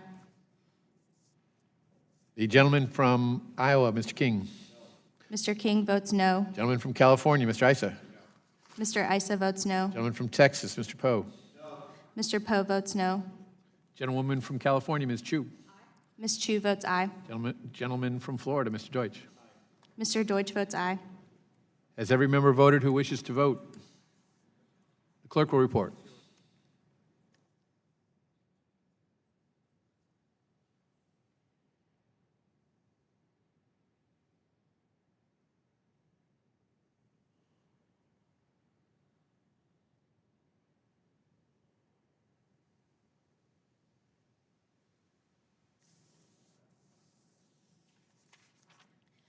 Mr. Chairman, 10 members voted aye, 19 members voted no. And the amendment is not agreed to. Are there further amendments to H.R. 720? Chairman, I have an amendment at the desk. The clerk will report the amendment. Amendment to H.R. 720 offered by Mr. Johnson of Georgia. Add at the end of the Without bill. objection, the amendment will be considered as read, and the gentleman is recognized for 5 minutes on his amendment. Thank you, Mr. Chairman. My amendment would delay the enactment of the LARA Act until the Federal Judicial Conference has had an opportunity to review Rule 11 through the Rules Enabling Act process to determine whether Rule 11 needs to be changed. This is a common sense amendment that would enable the Federal Judicial Conference, which is the preeminent body of judges whose primary objective is to design best practices and policy guidelines for the federal practice, give them the opportunity to review a fundamental change in how a rule of federal procedure should be interpreted and enforced. My amendment makes sense because the changes put forth in the original bill have been already implemented by the federal courts over a period of 10 years. The key parts of this bill, such as mandatory sanctions for Rule 11 violations, the removal of safe harbor provisions, and the requirement that parties pay the cost of the sanction-related litigation, were part of a civil justice reform experiment from 1983 to 1993. After 10 years, the federal judiciary found that the results were so disastrous that the practice was abandoned, and that's been 23 years ago. This failed experiment was strongly rejected by a majority of the plaintiffs, defendants, and most importantly, the judges. The Judicial Conference itself found itself at odds with the 1983 rule because it resulted in an explosion of unnecessary litigation focused on pursuing Rule 11 sanctions, and that diverted judicial resources away from adjudicating the merits of the underlying litigation, the overwhelming majority of such litigation being meritorious and not frivolous. If our goal is to streamline the judicial system and reduce frivolous lawsuits, then why would we push for a change to civil procedure that would result in more specious litigation? As a former litigator and magistrate judge, I find myself perplexed at my colleagues on the other side of the aisle who, in the end, the only logical reason is that they are doing the bidding of their corporate sponsors by mandating Rule 11 sanctions. Public interest litigants, especially privacy, civil rights, employment, and consumer protection cases, will find themselves buried in time-consuming, distracting, and specious litigation. These plaintiffs cannot afford to be burdened with the extra cost and time and the risk that diversionary litigation forces them to endure. This is why my amendment is so important. It gives the Judicial Conference the ability to reevaluate the rules created by H.R. 720 and determine if there is a better approach. After all, they are the ones who are intimately familiar with the ill-fated Rule 11 changes from the 1983 experiment. Let's defer to the real experts and give them the opportunity to fine-tune Rule 11 so that it actually helps judges, not hinders them. As more worker, environmental, and consumer protection rules begin to get rolled back by this new administration, it is important that we keep our legal system operating in a manner that is efficient, transparent, and equitable. And with that, Mr. Chairman, I thank you and I yield back. Chair, thanks, gentlemen. For what purpose the gentleman from Texas seek recognition? Mr. Chairman, I oppose the amendment. Gentleman is recognized for 5 minutes. Mr. Chairman, I oppose this amendment, which gives the Judicial Conference veto power over the Lawsuit Abuse Reduction Act, or LARA. The conference, by its own admission, objects to any amendments to the federal rules it doesn't propose. But Congress does have the constitutional authority to establish and amend the federal rules, and we should exercise that authority. It also has the duty to address problems with the judicial system that fall within its enumerated powers. Reducing frivolous lawsuits and ensuring that those who face meritless filings are able to receive compensation for losses caused by frivolous claims is a significant improvement to our justice system. I urge my colleagues to strengthen Rule 11 and reject this amendment. Mr. Chairman, power to Congress, power to the people. Oppose this amendment. The question occurs on the amendment offered by the gentleman from Georgia. All those in favor respond by saying aye. Aye. Those opposed, no. No. Opinion of the chair, the noes have it. Amendment is not agreed to. Court vote is requested, and the clerk will call the roll. Mr. Goodlatte? No. Mr. Goodlatte votes no. Mr. Sensenbrenner? No. Mr. Sensenbrenner votes no. Mr. Smith? No. Mr. Smith votes no. Mr. Shabbat? Mr. Shabbat votes no. Mr. Issa? Mr. King? Mr. Franks? Mr. Gomert?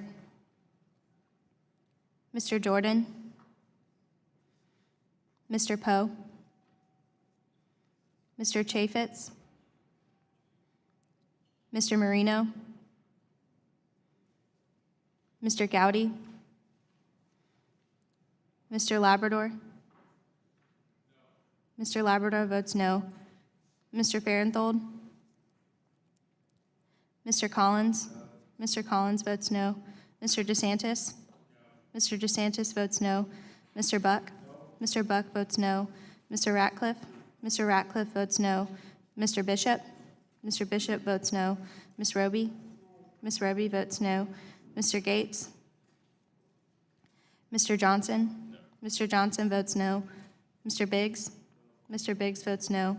Mr. Conyers? Mr. Nadler? Ms. Lofgren? Ms. Jackson Lee? Ms. Jackson Lee votes aye. Mr. Cohen? Mr. Johnson? Mr. Johnson votes aye. Ms. Chu? Ms. Chu votes aye. Mr. Deutsch? Mr. Gutierrez? Ms. Bass? Ms. Bass votes aye. Mr. Richmond? Mr. Jeffries? Mr. Jeffries votes aye. Mr. Cicilline? Mr. Cicilline votes aye. Mr. Swalwell? Mr. Swalwell votes aye. Mr. Liu? Mr. Liu votes aye. Mr. Raskin? Mr. Raskin votes aye. Ms. Jayapal? Ms. Jayapal votes aye. The gentleman from California. Mr. Issa votes no. Gentleman from Iowa. Mr. King votes no. Gentleman from Ohio. Mr. Jordan votes no. Gentleman from Texas. Mr. Poe votes no. Gentleman from South Carolina. Mr. Gowdy votes no. Gentleman from Pennsylvania. Mr. Marino votes no. Has every member voted who wishes to vote? The clerk will report.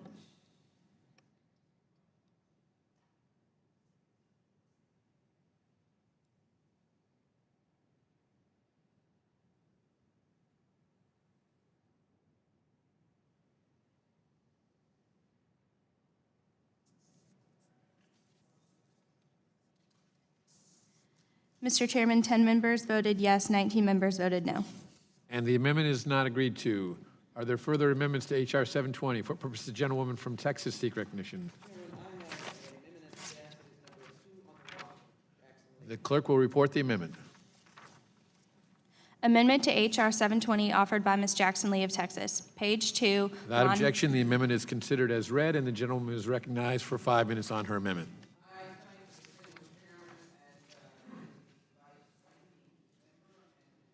Colleague from Texas, I was so overwhelmed and moved with emotion when my colleague offered the words "power to the people." I could not imagine his standing with those of us that were in college some short years ago and joined in a number of organizations like the Black Panthers and others, James Brown, speaking about power to the people. So I joined him in that. And I frankly believe that my amendment reflects the power to the people. He also indicated power to the Congress, and I do believe that the Congress has a right to right wrongs and to ensure that the people's voice or voices are heard. So allow me to ask my friend whether or not we want to go back to 1983 and to 1993, when the mandatory sanctions were implemented, seemingly in response to the rise in civil rights cases, the elimination of judicial discretion, and in essence, engendered a lot of time-consuming satellite litigation to spill off, because if I couldn't get it this way, I'm going to get it this way. I think the most difficult hurdle for me is what the mandatory sanctions would do for the idea of civil rights. In the earlier version, or the version that we have now, there's a safe harbor. That is appropriate, because I would offer to say that lawyers take an oath. And I found most of my friends at the bar adhere to that oath, which is to represent their clients. When it may be discerned that their lawsuit is less than stable, I believe it is appropriate to allow those pleadings to be withdrawn. So my amendment would change the sanctions, as written, H.R. 20 would change the sanctions for a violation of Federal Rules of Civil Procedure 11 to a cost-shifting sanction payable to the opposing party, an antiquated version of the rule in effect from 1983 to 1993. The cost-shifting provision was eliminated by the courts because it encouraged, as I said, satellite litigation. The Jackson Lee Amendment would preserve, and I would call that fly-by-night litigation, would preserve the sanctions currently available under rule of law, which provide the correct balance in punishing unwarranted conduct without encouraging necessary litigation. Specifically, my amendment will eliminate H.R. 720's provision mandating the award of reasonable attorney's fees and costs and preserve the trial judge's discretion to award such fees and costs when warranted. Think of a poor client that has been so badly abused by treatment that relates to many of our civil rights laws and is attempting a response. What about those who call my office? They have had a personal injury, meaning they would need a personal injury lawyer, or they have had some grievance. They don't even know which direction to go. They have a federal matter.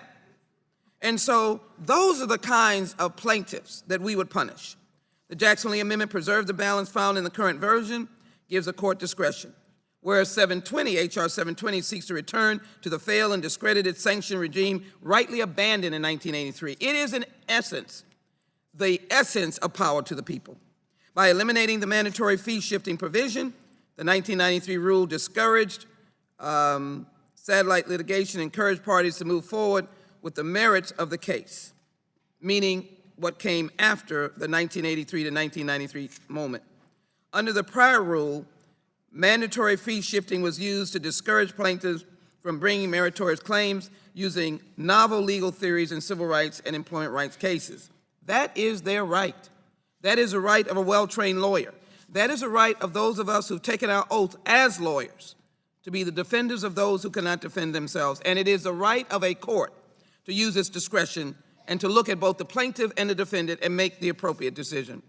So reinstating this mandatory fee shifting is a chilling, or will have a chilling effect on plaintiffs' claims, especially individual plaintiffs taking on large interests. The Jackson Lee Amendment would preserve the current version of the rule, restore the true balance between punishing unwarranted conduct, and the old rule disproportionately affected plaintiffs, especially plaintiffs in civil rights cases, among others. Sanctions were most often imposed against plaintiffs than defendants, and most often imposed against certain kinds of cases, primarily civil rights and discrimination cases. The imposition of mandatory fees and cost shifts the purpose of the rule from deterrence to compensation, encouraging parties to always file Rule 11 motions in hopes of gaining additional compensation. Finally, Mr. Chairman, let me just say, it provides an opportunity for the litigants to abuse one another. And the one thing we want by the scales of justice, if whether you are the little guy seeking power to the people, or you come in embodied with all of the power of richness and institutionalism, you should be equal in the court. This rule amendment under H.R. 720 abuses that balance, and I ask my colleagues to ensure that the imbalance against civil rights cases versus other cases in the way this would now be constructed would not be passed, and I ask the Jackson Lee Amendment to be passed, and I ask for your support. Thank you. The time of the Mr. Chairman. gentlewoman has expired. For purpose, the gentleman from Texas seek recognition. Mr. Chairman, I oppose the amendment. Gentleman's recognized for 5 minutes. Mr. Chairman, this amendment would strike the provision for penalties for filers of frivolous lawsuits and thus defeat the purpose of the bill. Today, there is no guarantee that an acknowledged victim of a frivolous lawsuit will be compensated, even when a court finds the case to be frivolous. This legislation gives the victims of frivolous lawsuits the ability to receive compensation from those who abuse the legal system. So I urge opposition to the amendment. Yield back. We had this before. Sure, thanks, gentlemen. The question occurs on the amendment offered by the gentleman from Texas. You're seeking time. Mr. Chair, First, the gentleman from Maryland seek recognition. I want to speak in favor, Mr. Chairman. The gentleman is recognized for 5 minutes. Thank you very much. I won't take that long, but I want to be clear that the legislation is attempting to reinstate the way that the law was for a decade, beginning in 1983, with mandatory sanctions being leveled against plaintiffs. And the gentlelady from Texas has simply proposed that we make it discretionary and allow the judge to make the decision in the particular case, which is what the law stipulates today. And I think that's an entirely appropriate amendment to the legislation as opposed to making it compulsory and mandatory in every single case. Remember, what we're talking about is the ability of people to go to court and to have a case heard. And this is not a left, right, or liberal conservative issue. I'll remind my distinguished colleagues on the other side of the aisle that there are lots of public interest groups that operate on the conservative side of the aisle, like Judicial Watch, like Center for Individual Rights, who have pushed the boundaries of the law, as well they should, in their view, just like there's the ACLU and the NAACP Legal Defense Fund on the other side. Do we really want to open the door for a situation in which sanctions are going to be mandatory or obligatory if you can get a judge to say that the bringing of a lawsuit was frivolous in the first place? I mean, thinking about the Friedrichs case, which was recently brought in order to overthrow compulsory agency dues by unions, and this was very clearly a radical break from prior precedent that very easily could have been termed frivolous in the eyes of a particular judge, and then that conservative public interest group would have been subject to mandatory, compulsory Rule 11 sanctions. I'm thinking also now of the lawsuit that was brought by Crew recently against President Trump for conflicts of interest, structural conflicts of interest and violations of the Emoluments Clause in New York District Court. Now, would we really want to say, because we've never had an Emoluments Clause case before, and therefore there's no precedent upon which we can operate? And the reason there's no precedent, of course, is because no president has ever tested the line as much as this president, who has vast business holdings all over the world, who's refused to divest. And so now we have a group of constitutional law professors, public interest groups who've said this is a violation of the Emoluments Clause. They've got significant procedural hurdles to get over in terms of standing, the political question doctrine, and then they've got the merits of the case. Now, do we really want to politicize the court so much as to say that a judge who disagrees with them and says, we think that this was frivolous, it's never been brought before, now has to level mandatory sanctions against the litigants? And so for that reason, I would say we're in the justice business in the Judiciary Committee. We want the doors of justice to be open. We want real access to justice. And I'm going to vote for this amendment, and I hope that colleagues on both sides of the aisle would do so. Thank you, Mr. Chair. Chair thanks the gentleman. For purpose, the gentleman from Georgia seek recognition. Move to strike the last word. Gentleman is recognized for 5 minutes. Yield to the gentle lady from Texas. Thank you so very much. Let me thank Professor Raskin for a journey through the constitutional process that really speaks to either the uniqueness of your lawsuit or the unequalness of petitioners, and many times they do come into the court unequal.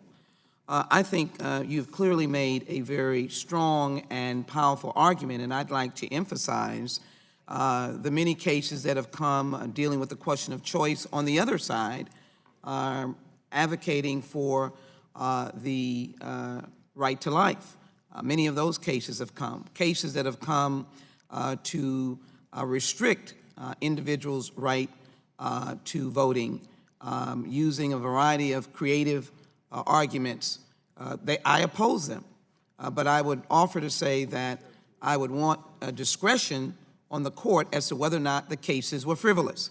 And I think the emoluments case by Crew is another aspect of creative lawyering premised on legitimate issues of a private right to sue.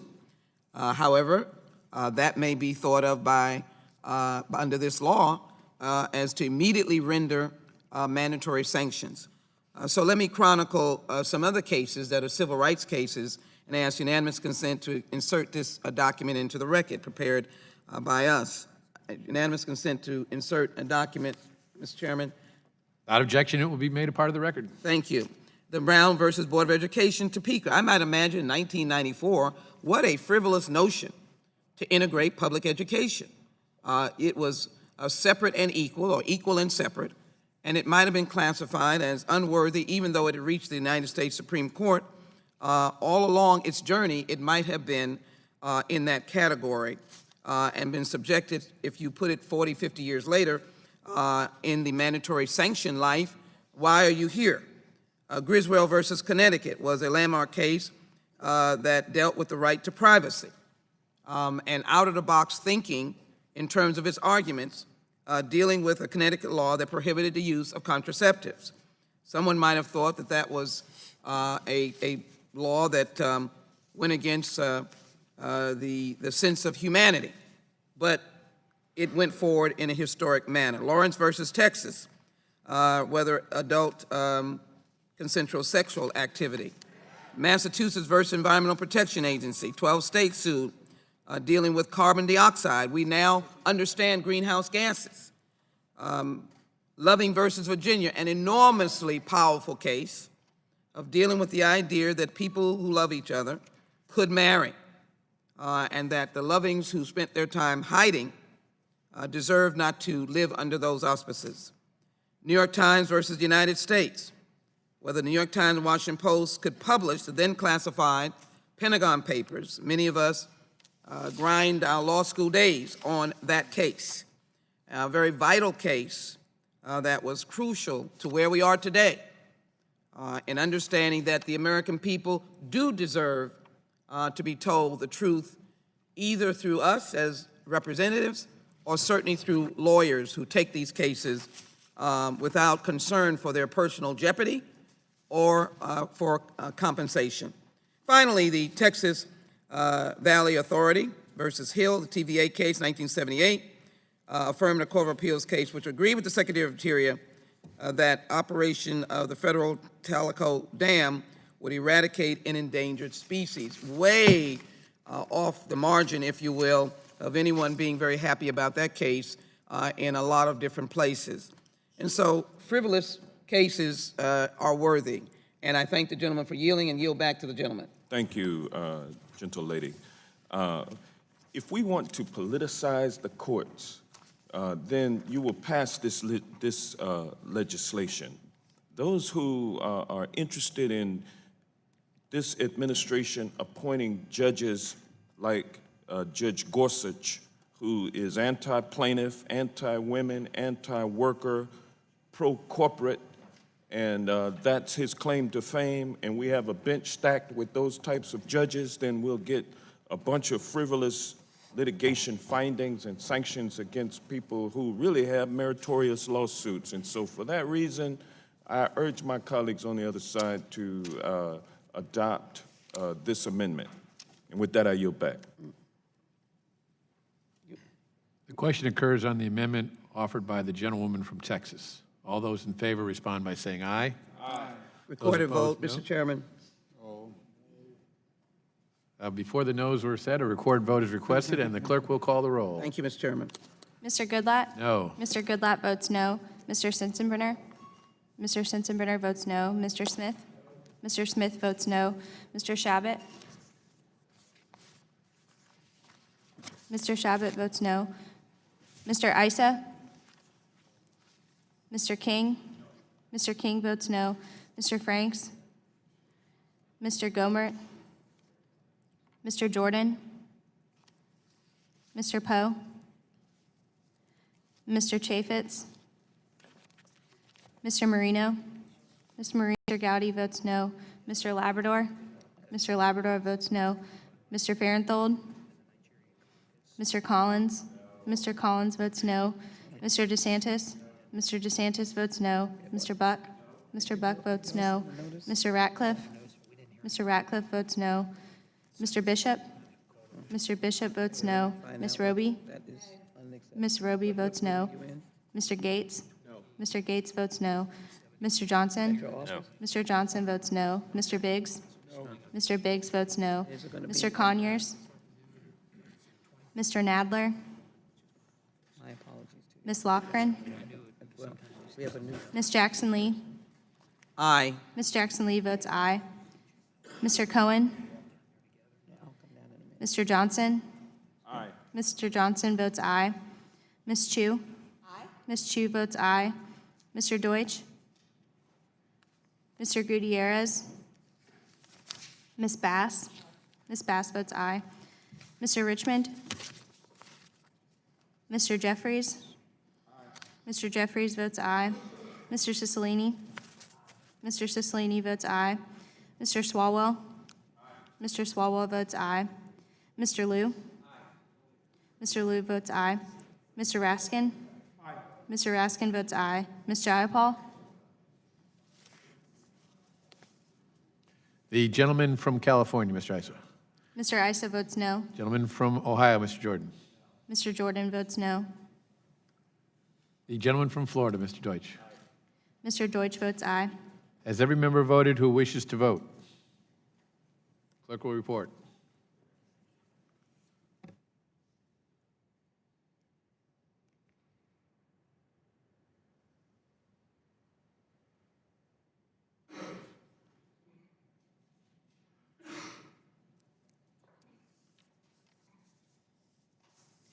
Mr. Chairman, 10 members voted aye, 19 members voted no. And the amendment is not agreed to. Are there further amendments to H.R. 720? For purpose, the gentleman from Maryland seek recognition. Mr. Chairman, I've got an amendment at the desk. Clerk will report the amendment. Amendment to H.R. 720 offered by Mr. Raskin. Add at the end of the bill Without the objection, the following. amendment is considered as read, and the gentleman is recognized for 5 minutes on his amendment. Thank you very kindly, Mr. Chairman. The amendment says simply this: nothing in this act shall be construed to apply to actions that pertain to ethics in government. And I thought I would use my few moments here not to vilify or demonize or lambaste anybody, but really to try to talk to my colleagues about what we're about to do. I've only been in Congress for a few weeks now, and I come from the Maryland State Senate, where we really try to use the hearings and the markup sessions to discuss things in a meaningful way. So I think that I've got a point that I would love to have both sides of the aisle hear me about. The amendments that have been offered have suggested that there's a danger in passing this legislation in chilling significant public interest litigation. The history of American law is a history of great reversals, great U-turns, and great transformations in the law. So in Brown versus Board of Education, the Supreme Court proclaimed that separate is inherently unequal, reversing 50 years of jurisprudence under Plessy versus Ferguson, where the Supreme Court had said that it's completely up to the states to segregate and to create an apartheid regime if they want to do that. But that's not the only example. That's the most famous example, but there are literally dozens and dozens of Supreme Court precedents where something that was considered scandalous or frivolous or absurd at one point suddenly becomes orthodox and adopted by the majority of the Supreme Court. And they go in both directions. For example, recently in 2010, the Supreme Court proclaimed that a corporation enjoys the political free expression rights of the people under the First Amendment, reversing 2 centuries of understanding that a corporation is not a person within the meaning of the First Amendment or within the meaning of the Constitution, going all the way back to Chief Justice John Marshall's decision in the Dartmouth College versus Woodward case. But the Supreme Court overturned that. Now, another court might have said this is a completely frivolous argument and essentially punished the litigants for even raising it in court. The same thing happened in the Hobby Lobby decision, you'll recall, where the Supreme Court said for the first time in American history that a corporation, a for-profit business corporation, enjoys the First Amendment free religious rights of the people and under the Religious Freedom Restoration Act as well. So there are lots of surprises in American law, and we shouldn't politicize the situation to the point where if you think that the court is going to go with you, you're all right, but if you think that the court is going to rule against you, then you might be facing punishing and demoralizing and crippling sanctions. Lots of members of Congress on both sides of the aisle were elected in this election, pledged to ethics in government. And in some sense, the presidential election was fought over the question of ethics in government. There was a series of allegations made about the Democratic candidate relating to emails, and about the Republican candidate related to structural conflicts of interest with his business concerns all over the world and potential violations of the Emoluments Clause. But all of us on this committee and in Congress are committed to ethics in government. All this amendment says is, let's make sure if you've got a conservative group like Judicial Watch raising an ethics in government concern, or a more liberal group raising ethics in government concern like the ACLU, that they will not face mandatory judicial sanctions simply for having raised legal theory that has not yet been adopted by the courts. That's how the law evolves. And so I would hope that all of us would agree to say that nothing in the act shall be construed to apply to actions that pertain to ethics in government. And I yield back. Thank you, Mr. Chairman. Chair, thanks, gentlemen. For purpose of gentleman from Texas seek recognition. Mr. Chairman, I oppose the amendment. Gentleman is recognized for 5 minutes. Mr. Chairman, I oppose the amendment because it would exempt claims that involve government ethics from attorney sanctions. The Lawsuit Abuse Reduction Act in no way limits the ability for parties to bring ethics claims. The bill merely ensures that if claims are determined to be frivolous, sanctions are required. This amendment's goal is to protect claims that have no basis in law or fact from Rule 11 sanctions. The amendment would allow the filing of frivolous ethics claims, which uses scarce government resources and frustrates the administration of justice. So I urge my colleagues to resist this amendment and yield back. The question occurs on the amendment offered by the gentleman from Maryland. All those in favor respond by saying aye. Aye. Those opposed, no. No. Being the chair, the noes have it, and the amendment is not agreed to. Are there further amendments? For purpose of the gentleman from New York seek recognition. Oh, I'm sorry, I was asking for a recorded vote, if that's all right. It's a little late, but since you're new, we'll do it. Go ahead. Appreciate it. Clerk will call the roll. Mr. Goodlatte? No. Mr. Goodlatte votes no. Mr. Sensenbrenner? Mr. Sensenbrenner votes no. Mr. Smith? Mr. Smith votes no. Mr. Shabbat? Mr. Issa? Mr. Issa votes no. Mr. King? Mr. Franks? Mr. Gomert? Mr. Jordan? Mr. Jordan votes no. Mr. Poe? Mr. Chaffetz? Mr. Marino? Mr. Marino votes no. Mr. Gowdy? Mr. Gowdy votes no. Mr. Labrador? Mr. Labrador votes no. Mr. Farenthold? Mr. Collins? Mr. Collins votes no. Mr. DeSantis? Mr. DeSantis votes no. Mr. Buck? Mr. Buck votes no. Mr. Ratcliffe? Mr. Ratcliffe votes no. Mr. Bishop? Mr. Bishop votes no. Ms. Roby? Ms. Roby votes no. Mr. Gates? Mr. Gates votes no. Mr. Johnson? Mr. Johnson votes no. Mr. Biggs?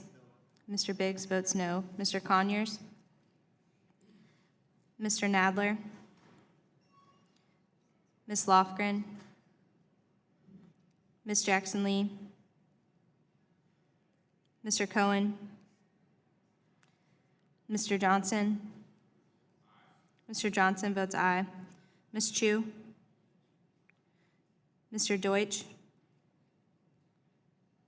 Mr. Gutierrez? Ms. Bass? Mr. Richmond? Mr. Jeffries? Mr. Jeffries votes aye. Mr. Cicilline? Mr. Cicilline votes aye. Mr. Swalwell? Mr. Swalwell votes aye. Mr. Liu? Mr. Liu votes aye. Mr. Raskin? Mr. Raskin votes aye. Ms. Jayapal? Has every member voted who wishes to vote? Clerk will report.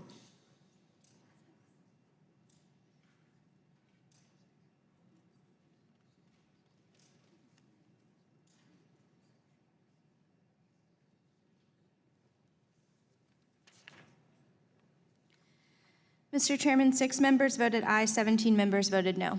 And the amendment is not agreed to. And now we'll turn to the gentleman from New York.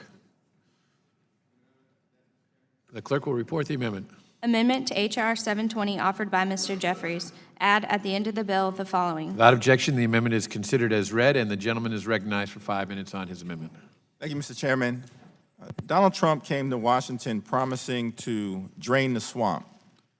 But the last time that I checked, he himself is a living, breathing conflict of interest. He has problems. His White House has problems. His cabinet nominees have problems. The Trump Organization has problems. The Trump Foundation has ethical problems. He's a living, breathing conflict of interest.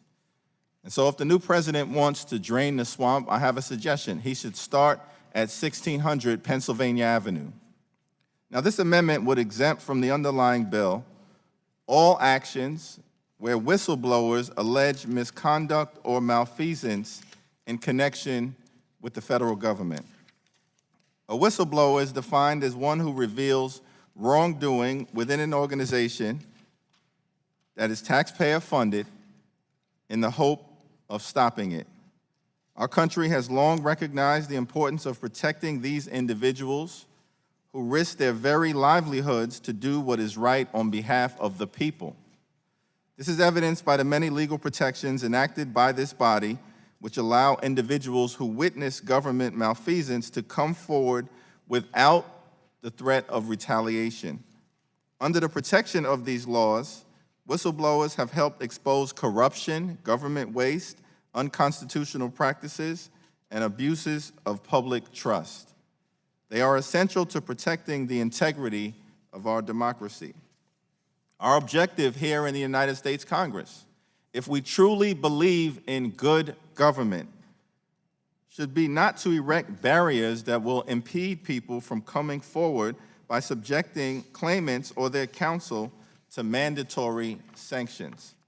This amendment is designed to ensure that individuals who have witnessed abuses of power or the misuse of public funds will continue to be protected when they bring an action through the judicial system, rather than have such courageous behavior chilled by this legislative overreach that we are considering here today. This amendment supports many of the principles that my colleagues across the aisle constantly talk about or champion, including the First Amendment, right to free speech, transparency in government, and protection against so-called waste, fraud, and abuse. The need for continued protection under whistleblower statutes is clear now more than ever. Within the first 14 days of this new administration, Donald Trump and his team have acted swiftly to silence civil servants who speak out against their agenda or who have the nerve to forward information related to the images that came forth from his inauguration.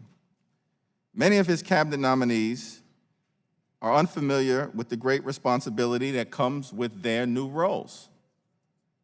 Some, it will be the first time they have ever had to work in the best interests of the American people or handled billions of dollars in taxpayer funds. In the words of Supreme Court Justice Louis Brandeis, sunlight is said to be the best of disinfectants, and this piece of legislation, absent this amendment, will hurt the ability of hardworking, ethical, and principled public servants from coming forward whenever they uncover wrongdoing. We've already seen a willingness from this administration to reach into the legislative branch in violation of the sacred principle of separate but equal, to manipulate staff members for their own narrow ends. I would think that this isn't a partisan issue. This is a constitutional issue that relates to the very fabric of our democracy, and my friends on the other side of the aisle should be alarmed at the overreach that we've seen. It took Richard Nixon 6 years to provoke a constitutional crisis. It's taken this administration about 14 days. And this amendment will help in some small way deal with the overreach that we've seen. I ask for its consideration. I urge its adoption, and I yield back. Chair thanks the gentleman. For what purpose, the gentleman from Texas seek recognition? Mr. Chairman, I oppose the amendment. The gentleman is recognized for 5 minutes. Mr. Chairman, the Lawsuit Abuse Reduction Act makes 3 important changes to Rule 11 to significantly limit lawsuit abuse by imposing sanctions for bringing frivolous lawsuits. These changes apply to all cases brought in federal district court. However, this amendment would change that. If this amendment is adopted, the changes to Rule 11 made by law would not apply to lawsuits brought in relation to whistleblower claims. There is no reason to make this or other exemptions. The changes made by the Lawsuit Abuse Reduction Act should apply uniformly throughout the federal courts. Because this amendment excludes certain cases from the bill's coverage and thereby allows frivolous lawsuits to be filed in those cases without any of the penalties required by the bill, I oppose it. And, Mr. Chairman, in the interest of comedy, I'm going to ask the gentleman to withdraw his amendment because he represents a district where my grandfather attended elementary school. I'll yield back.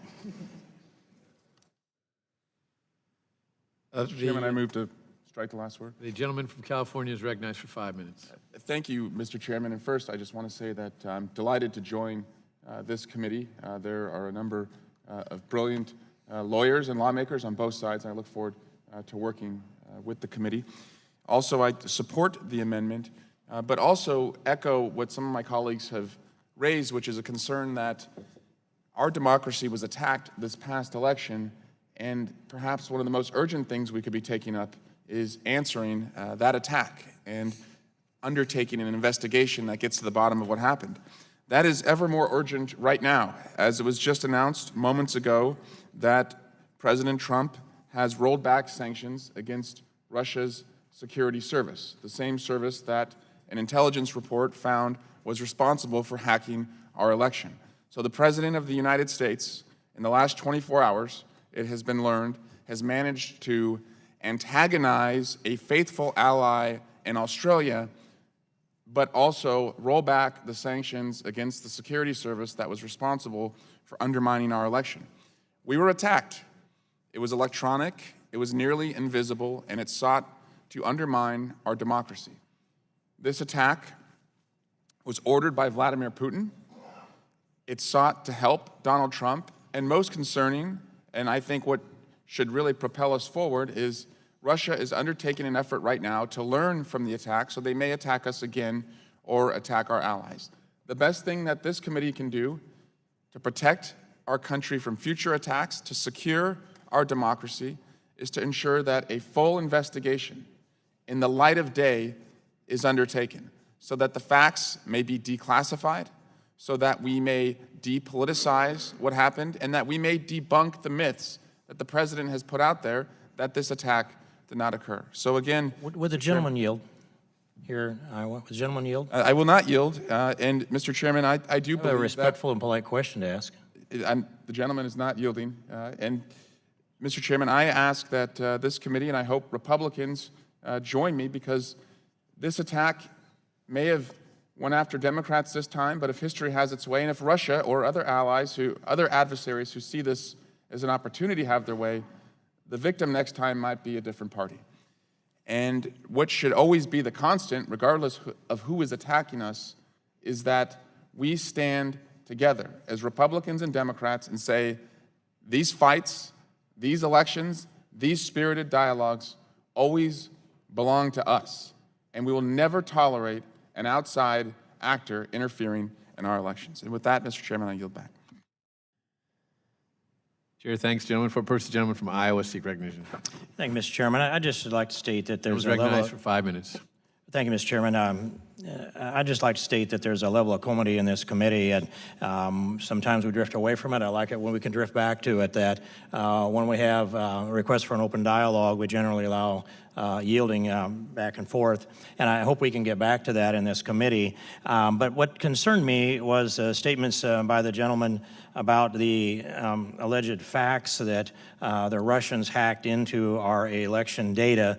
This would also be from the gentleman from Tennessee, that Russians tried to influence the American vote. I don't doubt the Russians wanted to influence the American vote. I think that happens all over the world in the global communications that we have, and I don't know that it's anything that's particularly insidious.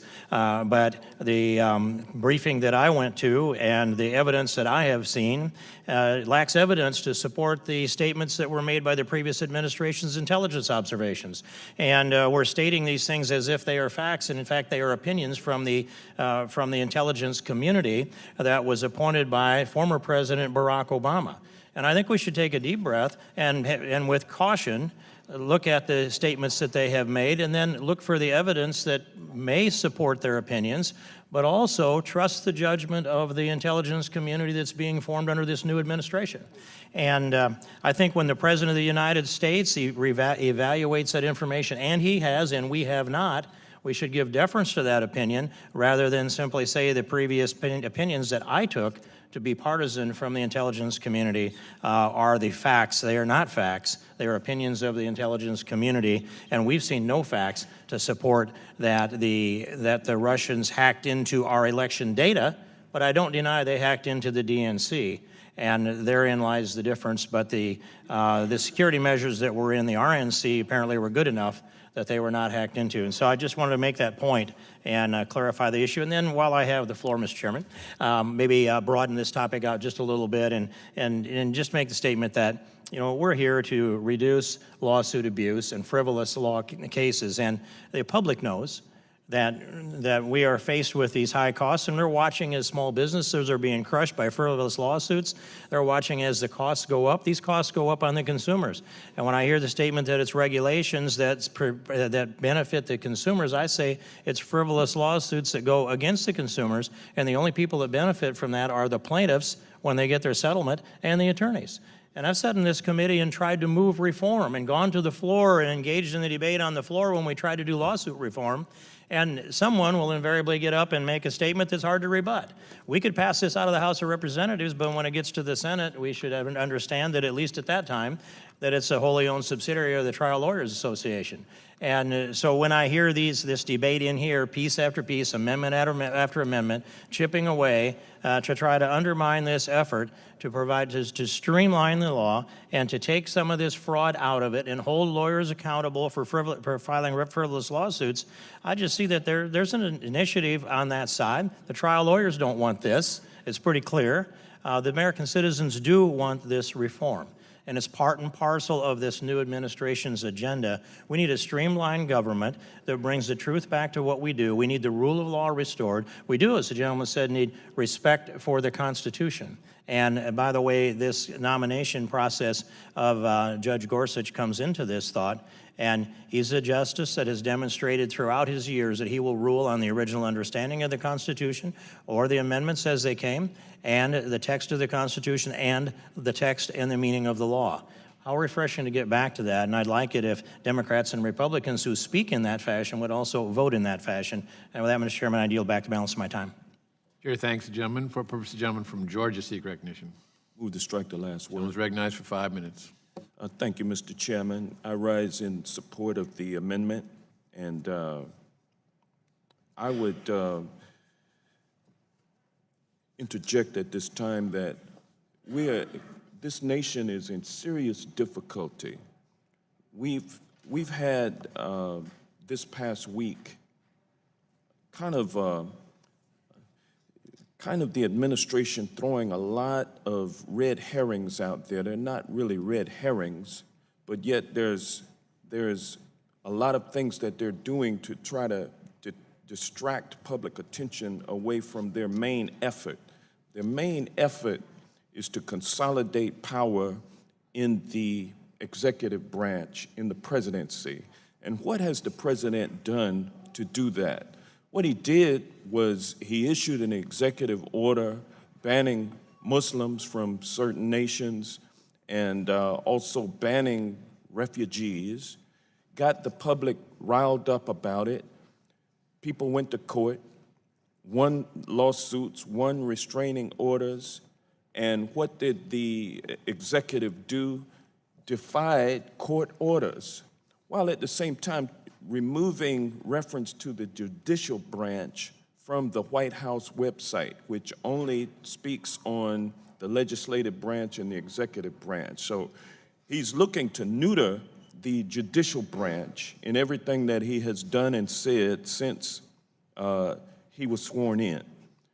And what happened, what makes that a red herring is the fact that he has placed the nation's national security interest into the hands of Steve Bannon while removing the Joint Chiefs of Staff and the Director of National Intelligence from the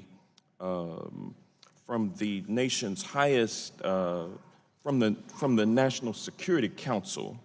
So in other words, he's getting the voice of people who have business interests in Russia. He's getting the advice of those people over and above the advice of professionals who know the history, they know the niceties of our national security framework, and it's putting our nation at risk. Why? Because of the business interests of the president and his cronies. And it puts us all at risk. Meanwhile, this Congress is diverted away from its obligation to serve as a check and a balance on executive excess. It's busy turning over the store to the corporations that sponsor them.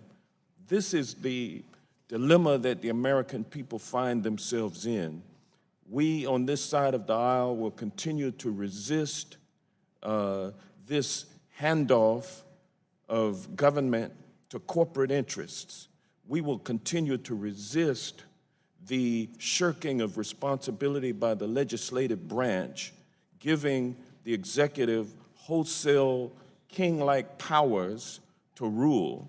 Is something that is bad for our country, it's bad for the nation, it's bad for the world order. And I'm calling upon my colleagues now to wake up to what's happening in this country. The American people see it, and you yourselves know it, but for some reason you're just unable to do anything to resist yourselves. But I predict that the American people will prevail, and things will get better, but they're going to get a little worse before they get better. So hang on, tighten your seatbelt, tighten your chin strap, and let's get out here, people, and do what we need to do in order to preserve and protect our liberties. And with that, I'm going to yield back. First, the gentleman from Rhode Island seek recognition. I seek time in support of the amendment. Gentleman's recognized for 5 minutes. Thank you, Mr. Chairman. I want to applaud the gentleman from New York for offering this amendment and to suggest to my colleagues on the committee that it's important that we consider this amendment in the context of the times in which we are currently living. These are not ordinary times. We have seen a new administration that has in so many ways attempted to stifle dissent. We've seen reports that civil servants were directed not to use Twitter to share information with the American people. Other civil servants being directed not to speak to the press. We've seen a threat just today or yesterday by our new president to cut funding in response to a university protest in California. We see the firing of the acting attorney general when she dared to share with the administration her assessment that their actions were unconstitutional. And we saw, of course, a special counsel to the president who for the first time revealed to us that they rely on alternative facts. So these are extraordinary times, and we just heard my friend on the other side of the aisle just claim that there was nothing particularly nefarious or insidious about the Russian hacking and attempt to influence our election. So we also are, I think, dealing with a set of conditions and circumstances that raise very serious questions about the current administration's willingness to take criticism seriously. And so this amendment attempts to protect people who in fact come forward and have the courage to be a whistleblower and to share information that is worthy of review by a court and ultimately by the American people. These are extraordinary times, and these efforts, I think, will become especially important in this administration. And so I would urge my colleagues to support this amendment, to support the ability of people to bring forth information of, that is evidence of misconduct or malfeasance, particularly in the context of an administration that is riddled with examples of conflicts of interest led by a president who said, I have no conflicts of interest, I'm the president, I can do whatever I want. These are alarming statements. It makes the urgency of Mr. Jeffries' amendment even clearer to me, and I hope to my colleagues. And with that, I'd like to yield to Mr. Raskin the balance of my time. Thank you very much, Mr. Cicilline. But I just want to echo precisely what you said. These are times of great danger for our Constitution, for our Bill of Rights, and for the rule of law. In a free society, we are not afraid of dissent. we welcome freedom of expression, and we encourage whistleblowing in order to save the people's money and the people's trust and integrity in government. But we're living in a time of growing retaliation, growing reprisal, and growing crackdown on people's ability to express themselves. So the amendment moves us precisely in the right direction. I'd also like to just go back to one thing that the distinguished chairman of the Constitution Subcommittee said, and I just want to make sure I got it right, or perhaps he could clarify my understanding. There are 2 points. One, he said that he did not think that foreign attempts to undermine and subvert our elections were particularly insidious. And perhaps I heard him wrong, and I hope that he will correct that, because I think it's desperately insidious when we have foreign powers that are trying to undermine and sabotage American elections and American democracy, regardless of whose ox is gored, regardless of who wins or loses. But then I also heard him to say that we shouldn't trust the judgments of the intelligence community that were released a couple months ago, because that was under President Obama, and those were President Obama's appointees. Now, as I understand it, there were 16 different intelligence agencies that were part of the report that was released, saying with great confidence, with high confidence, that Russia had attempted to undermine and sabotage our election. They included Air Force intelligence, Army intelligence, CIA, Coast Guard intelligence, DIA, Department of Energy, DHS, State Department, Treasury, DEA, FBI, Marine Corps Intelligence, National Geospatial Intelligence Agency, National Reconnaissance Agency, NSA, and Navy Intelligence. Is it the case that all of those intelligence agencies were operating as partisan actors? I mean, is the suggestion they were trying to mislead the American people, or is the suggestion that the people taking over in the Trump administration will instead revise and abolish the findings of the intelligence agencies based on partisan and political criteria imposed by the president? And I'd be happy to yield to my distinguished colleague just for clarification. I'd be happy to accept that request, and we're going to have to ask for unanimous consent for an additional minute. Without objection, I will be happy to do that. The gentleman who controls the time has left the room, so we're going to ask unanimous consent to allow the gentleman from Iowa to respond to the gentleman, and without objection, he's granted 1 minute to do so.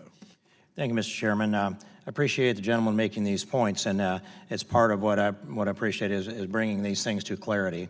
When I said it wasn't particularly insidious, I would point out that the Director of National Intelligence first point was that the Russians were seeking to influence U.S. elections through RT, Russian TV.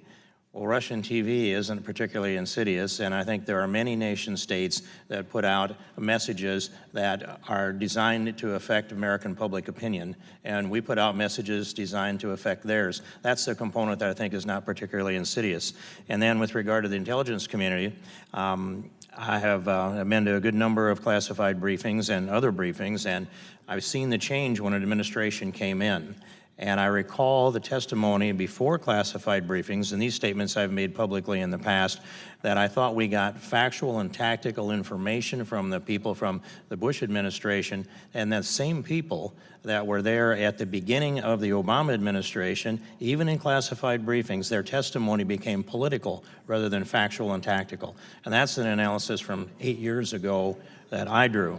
So I have heard very high-level individuals in classified briefings lie to members of Congress. So I have a healthy skepticism, I believe, and it's time for a fresh start, and that's my point. And I thank the gentleman for giving me an opportunity to clarify. Time of the gentleman has expired. Questions on the amendment offered by the gentleman from New York. All those in favor respond by saying aye. Aye. Those opposed, no? No. Those have it. Board vote is requested, and the clerk will call the roll. Mr. Goodlatte? No. Mr. Goodlatte votes no. Mr. Sensenbrenner? Mr. Smith? Mr. Smith votes no. Mr. Shabbat? Mr. Issa? Mr. King? Mr. King votes no. Mr. Franks? Mr. Gomert? Mr. Jordan? Mr. Jordan votes no. Mr. Poe? Mr. Chaffetz? Mr. Marino? Mr. Marino votes no. Mr. Gowdy? Mr. Gowdy votes no. Mr. Labrador? Mr. Labrador votes no. Mr. Farenthold? Mr. Collins? Mr. Collins votes no. Mr. DeSantis? Mr. Buck? Mr. Buck votes no. Mr. Ratcliffe? Mr. Ratcliffe votes no. Mr. Bishop? Mr. Bishop votes no. Ms. Roby? Ms. Roby votes no. Mr. Gates? Mr. Johnson? No. Mr. Johnson votes no. Mr. Biggs? Mr. Biggs votes no. Mr. Conyers? Mr. Nadler? Ms. Lofgren? Ms. Jackson Lee?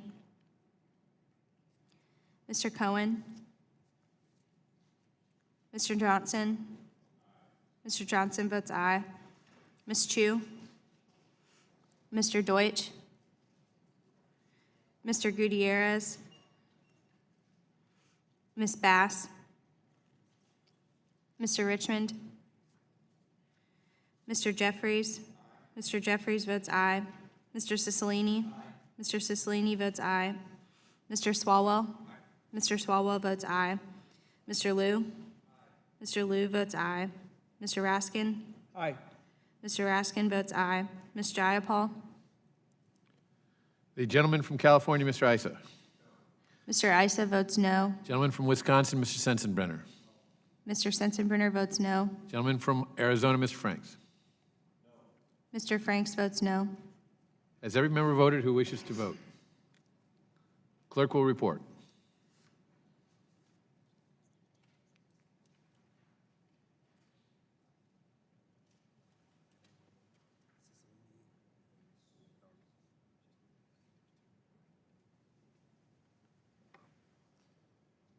Mr. Chairman, 6 members voted aye, 17 members voted no. And the amendment is not agreed to. Are there further amendments to H.R. 720 for purpose of the gentleman from Rhode Island seek recognition? Mr. Chairman, I have an amendment at the desk. Gentleman is recognized for, the clerk will report the amendment. Amendment to H.R. 720 offered by Mr. Cicilline. Page 2, Without line 2. objection, the amendment is considered as read, and the gentleman is recognized for 5 minutes on his amendment. Thank you, Mr. Chairman. Mr. Chairman, the bill proposed by my distinguished colleagues and being considered by this committee claims to address an alleged rise in frivolous civil litigation and to do so through the deterrence of mandatory sanctions. However, even if such a problem existed, history tells us that the proposed cure will be much worse than the problem to be solved. The last time that such a legislative proposal was in effect, from 1983 to 1993, it caused unnecessary and abusive litigation. During that decade, when mandatory Rule 11 sanctions were in effect, nearly 7,000 motions were generated, many purely tactical in nature.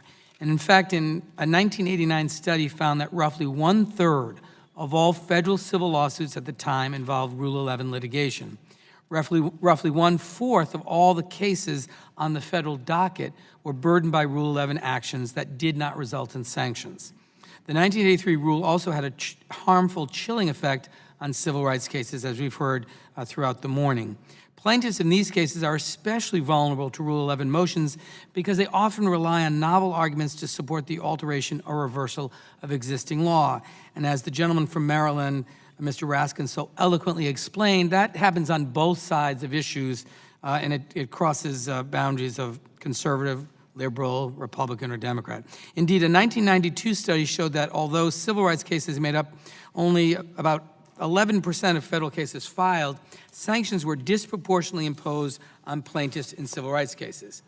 To curb the rise in abusive litigation, the 1983 rule was re-amended to create a 21-day safe harbor provision, allowing a litigant to withdraw or amend a claim before the court moves forward with Rule 11 proceedings.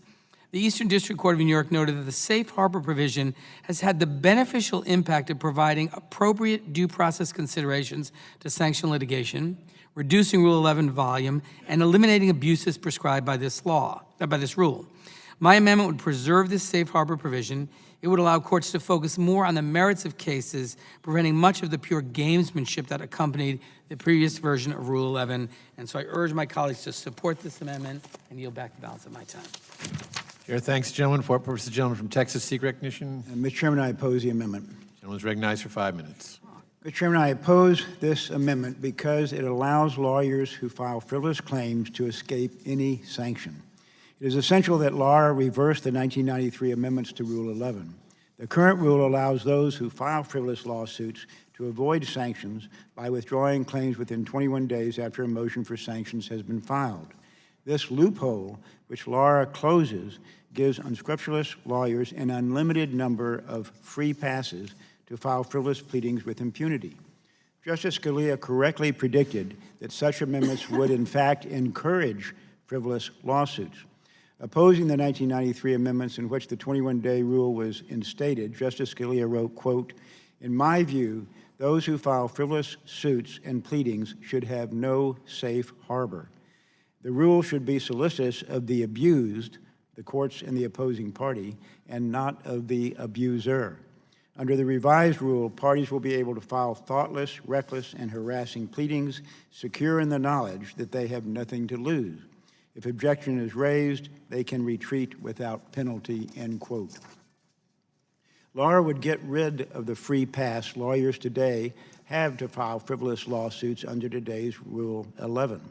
This amendment would eliminate the free pass that is actually so costly to innocent Americans. So I oppose the amendment. Yield back.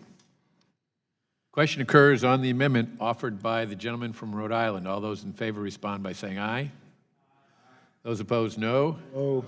Noes have it. The amendment is not agreed to. Request a recorded vote, Mr. Recorded Chairman. vote is requested, and the clerk will call the roll. Mr. Goodlatte? No. Mr. Goodlatte votes no. Mr. Sensenbrenner? Mr. Smith? No. Mr. Smith votes no. Mr. Shabbat? Mr. Issa? Mr. Issa votes no. Mr. King? Mr. Franks? Mr. Franks votes no. Mr. Gomert? Mr. Jordan? Mr. Jordan votes no. Mr. Poe? Mr. Chaffetz? Mr. Marino? Mr. Marino votes no. Mr. Gowdy? Mr. Gowdy votes no. Mr. Labrador? Mr. Labrador votes no. Mr. Farenthold? Mr. Collins? Mr. Collins votes no. Mr. DeSantis? Mr. Buck? Mr. Buck votes no. Mr. Ratcliffe? Mr. Ratcliffe votes no. Mr. Bishop? Mr. Bishop votes no. Ms. Roby? Ms. Roby votes no. Mr. Gates? Mr. Johnson? Mr. Johnson votes no. Mr. Biggs? Mr. Biggs votes no. Mr. Conyers? Mr. Nadler? Ms. Lofgren? Ms. Jackson Lee? Mr. Cohen? Mr. Johnson? Mr. Johnson votes aye. Ms. Chu? Mr. Deutsch? Mr. Gutierrez? Ms. Bass? Mr. Richmond? Mr. Jeffries? Mr. Cicilline? Mr. Cicilline votes aye. Mr. Swalwell? Mr. Swalwell votes aye. Mr. Liu? Mr. Liu votes aye. Mr. Raskin? Ms. Jayapal? The gentleman from Wisconsin, Mr. Sensenbrenner. Mr. Sensenbrenner votes no. Gentleman from Iowa, Mr. King. Mr. King votes no. Gentleman from Texas, Mr. Poe. Mr. Poe votes no. Has every member voted who wishes to vote? Clerk will report.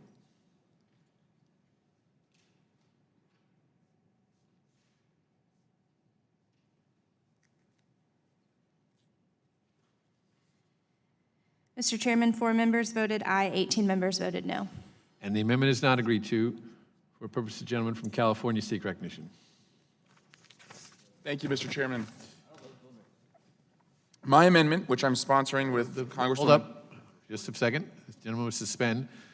Does the gentleman have an amendment at the desk? Oh, sorry, Mr. Chairman, I have an amendment at the desk. The clerk will report the amendment. Amendment to H.R. 720 offered by Mr. Swalwell of California. Add at the end of the bill the Without following. objection, the amendment is considered as read, and the gentleman is recognized for 5 minutes on this amendment. Thank you, Mr. Chairman. My amendment, which I'm sponsoring with Congresswoman Jayapal, would exclude cases involving our immigration laws from H.R. 720, the so-called Lawsuit Abuse Reduction Act. This amendment would be to address the real and present crisis caused by the President's recent executive order on immigration. Over the weekend, we had a 5-year-old child separated from his mother for hours. for no reason except for the fact that he was coming from Iran, and Iraqi translators who risked their lives to assist American soldiers are being told to stay out of our country. President Trump's Muslim ban has not only made us less safe, it has made us less American. This past weekend, at airports across the United States, as the Muslim ban was enforced, there was chaos and confusion at our airports. Ensnared in the ban were green card holders, already vetted and allowed to enter the United States, who found themselves being detained. I went to San Francisco Airport, and I saw thousands of protesters who showed up to show solidarity for those Muslims seeking to enter our country and to protest the ban. I learned a constituent of mine had been detained for 30 hours. Fortunately, Mr. Chairman, there was a bright light in this foggy, confusing harbor. The lawyers who showed up to provide help to the detained. Immigration lawyers showed up to help people they had never met, and because these immigration lawyers showed up and joined forces with congressional caseworkers across the country, including my colleague, Mr. Nadler, who led the charge at JFK Airport, because they showed up for the Muslims caught in the president's unconstitutional, un-American ban, these lawyers helped secure the freedom of many detained. This bill will chill an immigration lawyer's ability to stand up for their clients. The victims of the Muslim ban also had a pretty powerful lawyer on their behalf, America's lawyer, Acting Attorney General Sally Yates. She was fired for refusing to defend the illegal Muslim ban. Passing this bill is essentially a complement to the Muslim ban with a lawyer ban, a ban on the right to counsel, a chilling effect on a detained person's ability to seek help when they need it the most. Our amendment accepts immigration cases to protect some of the most vulnerable at a time of great uncertainty. I yield back. What purpose does the gentleman from Louisiana seek recognition? Mr. Chairman, I oppose this amendment. The gentleman is recognized for 5 minutes. Mr. Chairman, I oppose the amendment because it would exempt immigration filings from attorney sanctions. The Lawsuit Abuse Reduction Act in no way limits the ability for parties to bring their claims and grievances to court. The bill ensures that if claims are determined to be frivolous, sanctions are required. This amendment's goal is to protect claims that have no basis in law or fact from Rule 11 sanctions, and one can only conclude that proponents of the amendment might then approve of filing frivolous claims on immigration matters. We simply can't have that, and I urge my colleagues to defeat this amendment. Question occurs on the amendment offered by the gentleman from California. All those in favor respond by saying aye. Aye. Those opposed, no. No. Any the chair, the noes have it. The amendment is not agreed to. I have a recorded vote. Recorded vote is requested. The clerk will call the roll. Mr. Goodlatte? No. Mr. Goodlatte votes no. Mr. Sensenbrenner? Mr. Smith? Mr. Smith votes no. Mr. Shabbat? Mr. Issa? Mr. King? Mr. Franks?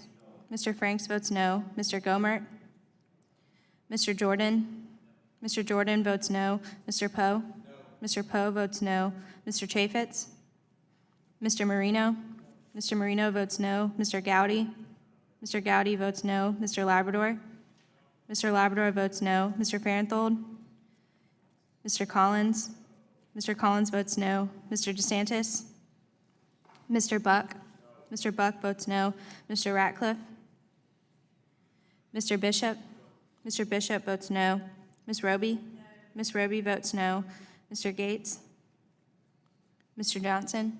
No. Mr. Johnson votes no. Mr. Biggs? No. Mr. Biggs votes no. Mr. Conyers? Mr. Nadler? Ms. Lofgren? Ms. Jackson Lee? Mr. Cohen? Mr. Johnson? Mr. Johnson votes yes. Ms. Chu? Mr. Deutsch? Mr. Gutierrez? Ms. Bass? Mr. Richmond, Mr. Jeffries, Mr. Cicilline. Mr. Cicilline votes aye. Mr. Swalwell. Mr. Swalwell votes aye. Mr. Liu. Mr. Liu votes aye. Mr. Raskin. Ms. Jayapal.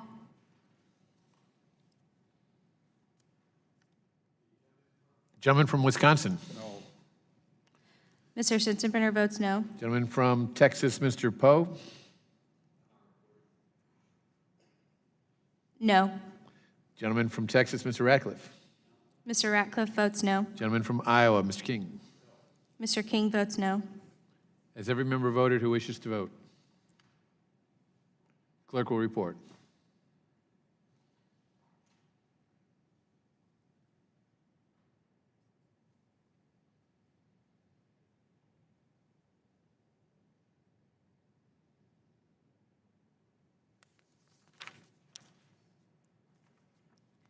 Mr. Chairman, 4 members voted aye, 17 members voted no. And the amendment is not agreed to. Are there any other amendments to H.R. 720?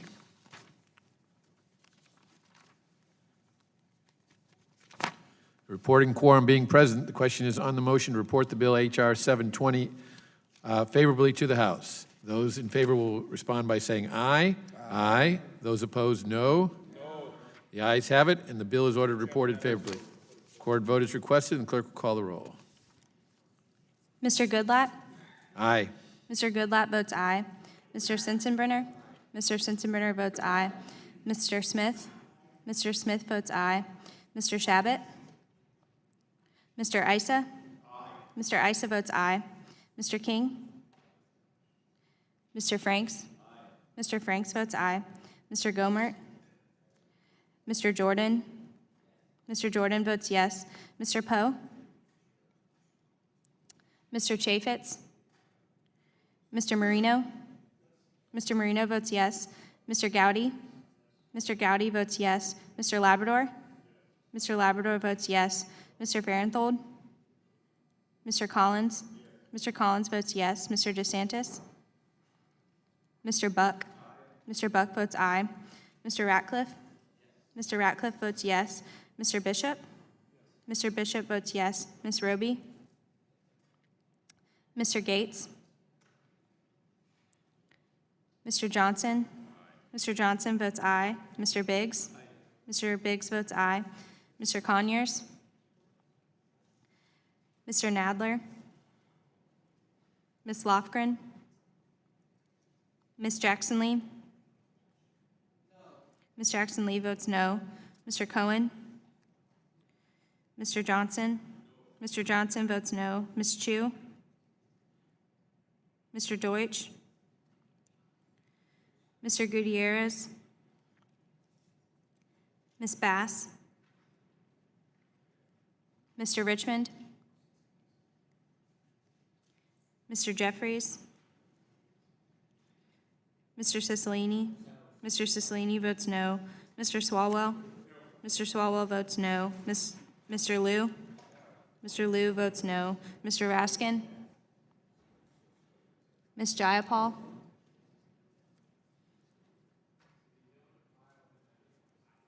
Mr. King votes aye. The gentleman from Texas, Mr. Ratcliffe.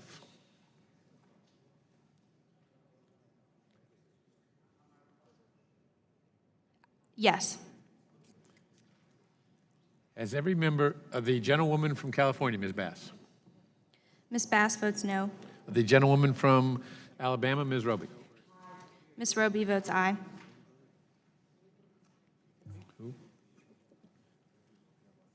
Has every member voted who wishes to vote? Clerk will report.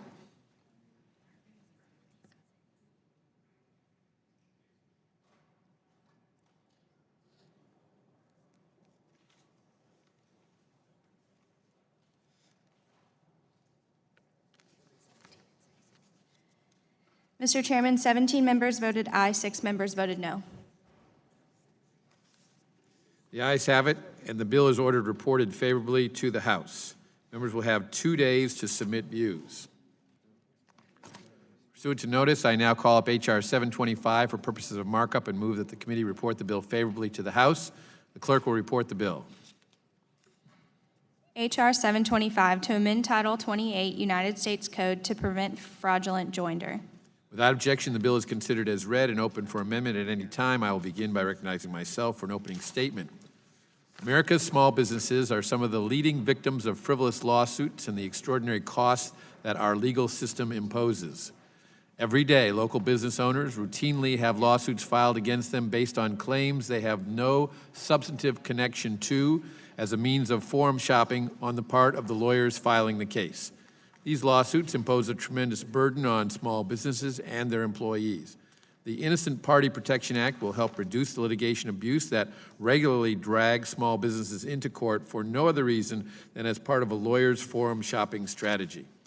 In order to avoid the jurisdiction of the federal courts, plaintiffs' attorneys regularly join in-state defendants to the lawsuits they file in state court, even if the in-state defendants' connections to the controversy are minimal or non-existent. Typically, the fraudulently joined in-state defendant is a small business or the owner of or employee of a small business. Even though these in-state defendants often don't face any liability as a result of being named as a defendant, they nevertheless have to spend money to hire a lawyer and take valuable time away from their businesses to deal with matters related to a lawsuit to which they have no real connection. Trial lawyers join these unconnected in-state defendants to their lawsuits because the current rules for determining whether fraudulent joinder has occurred provide little disincentive to adding an in-state defendant, no matter how frivolous the claim is against that defendant. Currently, a case can be kept in state court by simply joining as a defendant a local party that shares the same local residence as the person bringing the lawsuit. When the defendant moves to remove the case to federal court, the addition of that local defendant will generally defeat removal under a variety of approaches judges currently take to determine whether the joined defendant prevents removal to federal court. One approach judges take is to require a showing that there is no possibility of recovery against the local defendant before a case can be removed to federal court or some practically equivalent standard. Others require the judge to resolve any doubts regarding removal in favor of the person bringing the lawsuit. Still others require the judge to find that the local defendant was added in bad faith before they allow the case to be removed to federal court. The current law is so unfairly heavy-handed against defendants that Federal Appeals Court Judge J. Harvey Wilkinson of the Fourth Circuit Court of Appeals has publicly supported congressional action to change the standards for joinder, saying, quote, "That's exactly the kind of approach to federal jurisdiction reform that I like because it's targeted, and there is a problem with fraudulent jurisdiction law as it exists today. I think, and that is that you have to establish that the joinder of a non-diverse defendant is totally ridiculous and that there's no possibility of ever recovering, that it's a sham, that it's corrupt and everything. That's very hard to do. So I think making the fraudulent joinder law a little bit more realistic appeals to me because it seems to me the kind of intermediate step that addresses some real problems. One of the problems here is that fraudulent jurisdiction, the bar is so terribly high," end quote.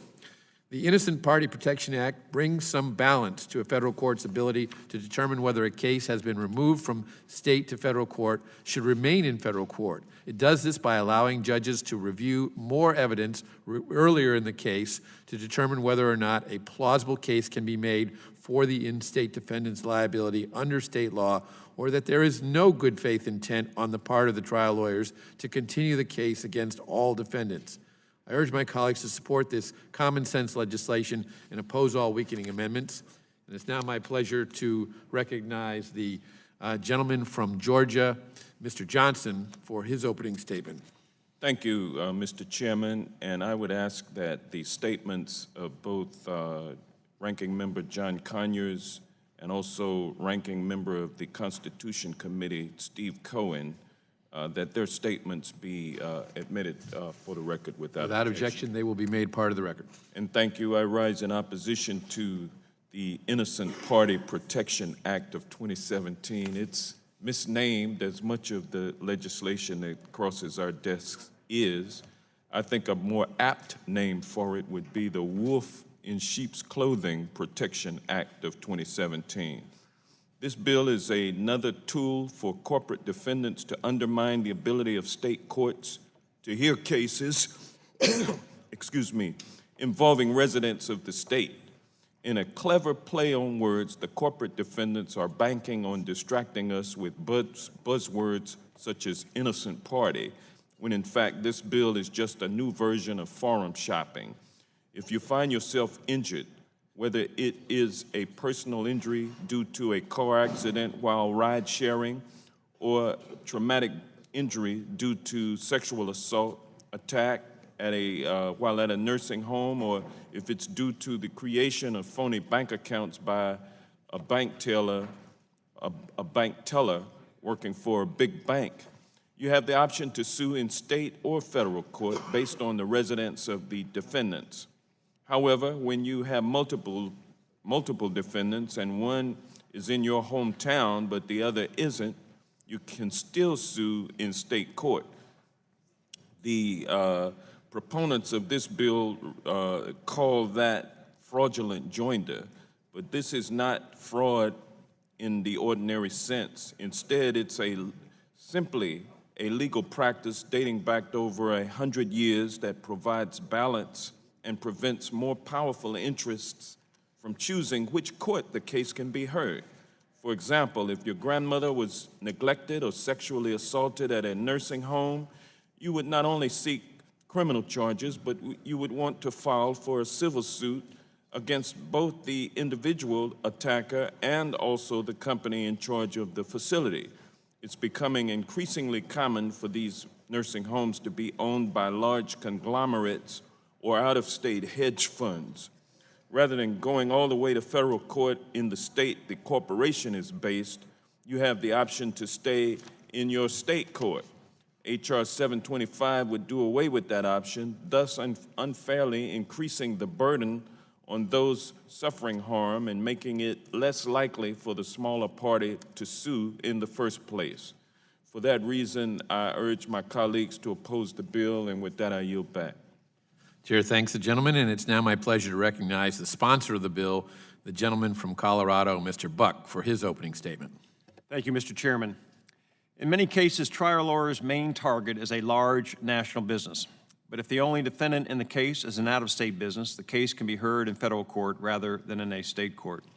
Trial lawyers often fraudulently join a local defendant into the suit to keep the case in a state court, which the trial lawyers often prefer. Trial lawyers who choose to sue innocent local individuals and small businesses in order to keep the lawsuit in their preferred state court usually end up dropping the case against those innocent local parties. Unfortunately, this only occurs after the case is safely back in state court and only after the innocent local parties have spent time and money dealing with the lawsuit. This practice is wrong, a perversion of our justice system. Trial lawyers should not have the power to subject innocent local citizens and small businesses to costly and time-consuming lawsuits just to rig the system. This bill would protect innocent local defendants in two main ways. First, the bill allows federal judges greater discretion to release local defendants from a case where it is not plausible to conclude as a legal matter that applicable state law would impose liability on the local defendant. The term plausible is taken from the Supreme Court's jurisprudence interpreting Rule 8 of the Federal Rules of Civil Procedure, and the court's decisions provide substantial guidance as to the meaning of the term. Initially, in Bell Atlantic Corporation v. Twombly, the court distinguished between plausible claims and claims that are speculative. Factual allegations must be enough to raise a right to relief above the speculative level, the court said. Later in Ashcroft v. Iqbal, the court stated the plausibility standard asks for more than a sheer possibility that a defendant has acted unlawfully.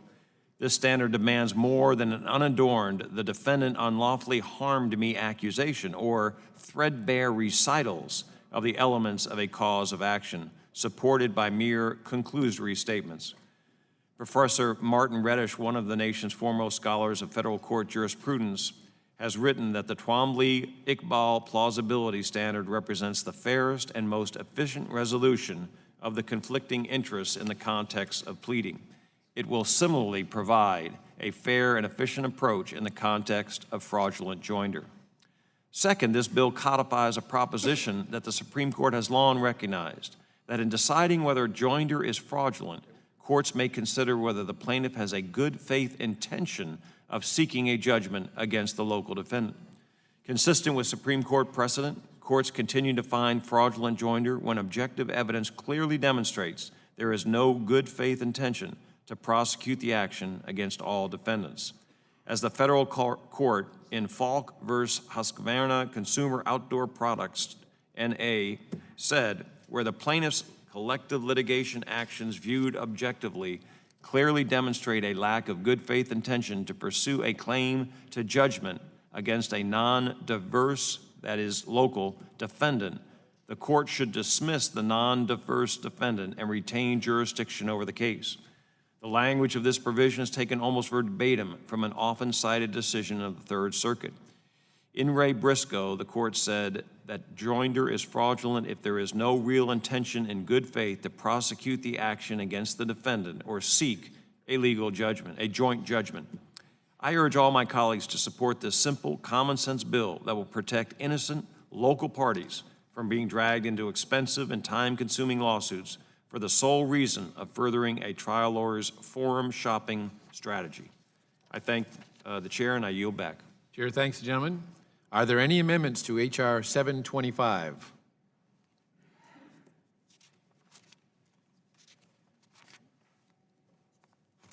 A reporting quorum being present, the question is on the motion to report the bill H.R. 725 favorably to the House. Those in favor respond by saying aye. Aye. Those opposed, no. The ayes have it. The ayes have it. And the recorded vote has been requested, and the clerk will call the roll. Mr. Goodlatte? Aye. Mr. Goodlatte votes aye. Mr. Sensenbrenner? Mr. Smith? Mr. Shabbat? Mr. Shabbat votes aye. Mr. Issa? Mr. King? Mr. King votes aye. Mr. Franks? Mr. Franks votes aye. Mr. Gomert? Mr. Jordan? Mr. Poe? Mr. Chaffetz? Mr. Marino?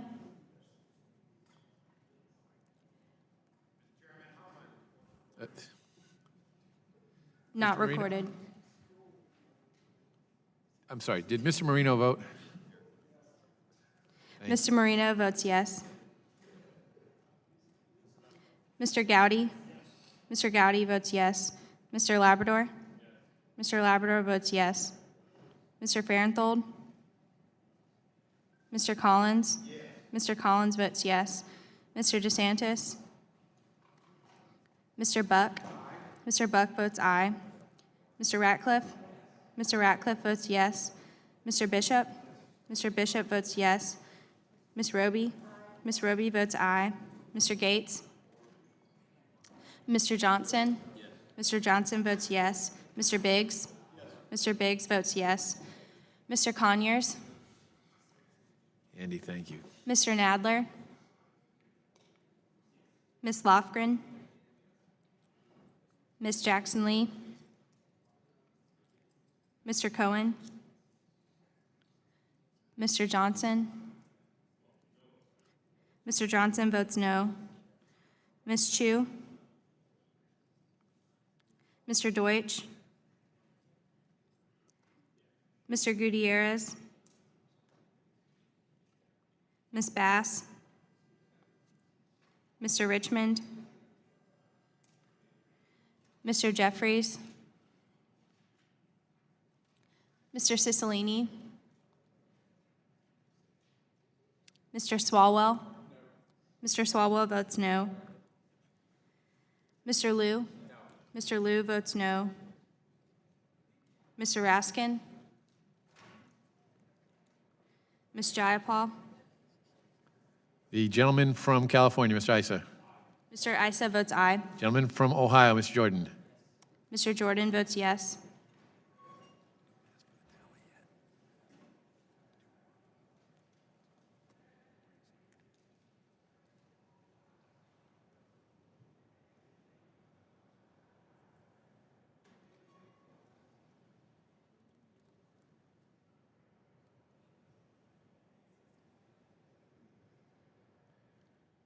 The gentleman from Utah, Mr. Chaffetz. Mr. Chaffetz votes yes.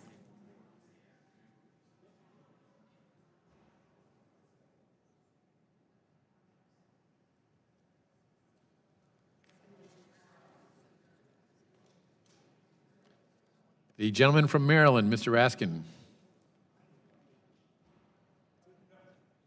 Mr. Raskin votes no.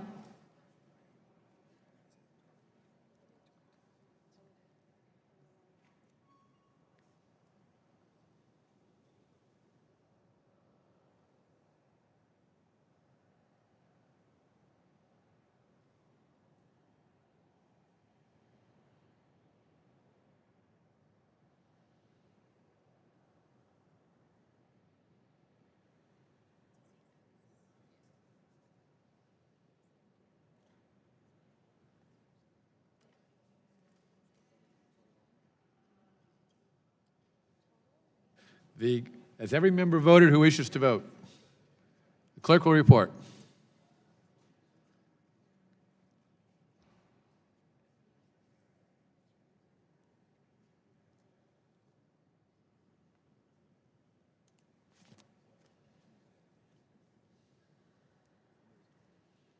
Mr. Chairman, 17 members voted aye, 4 members voted no. And the bill is ordered reported favorably to the House.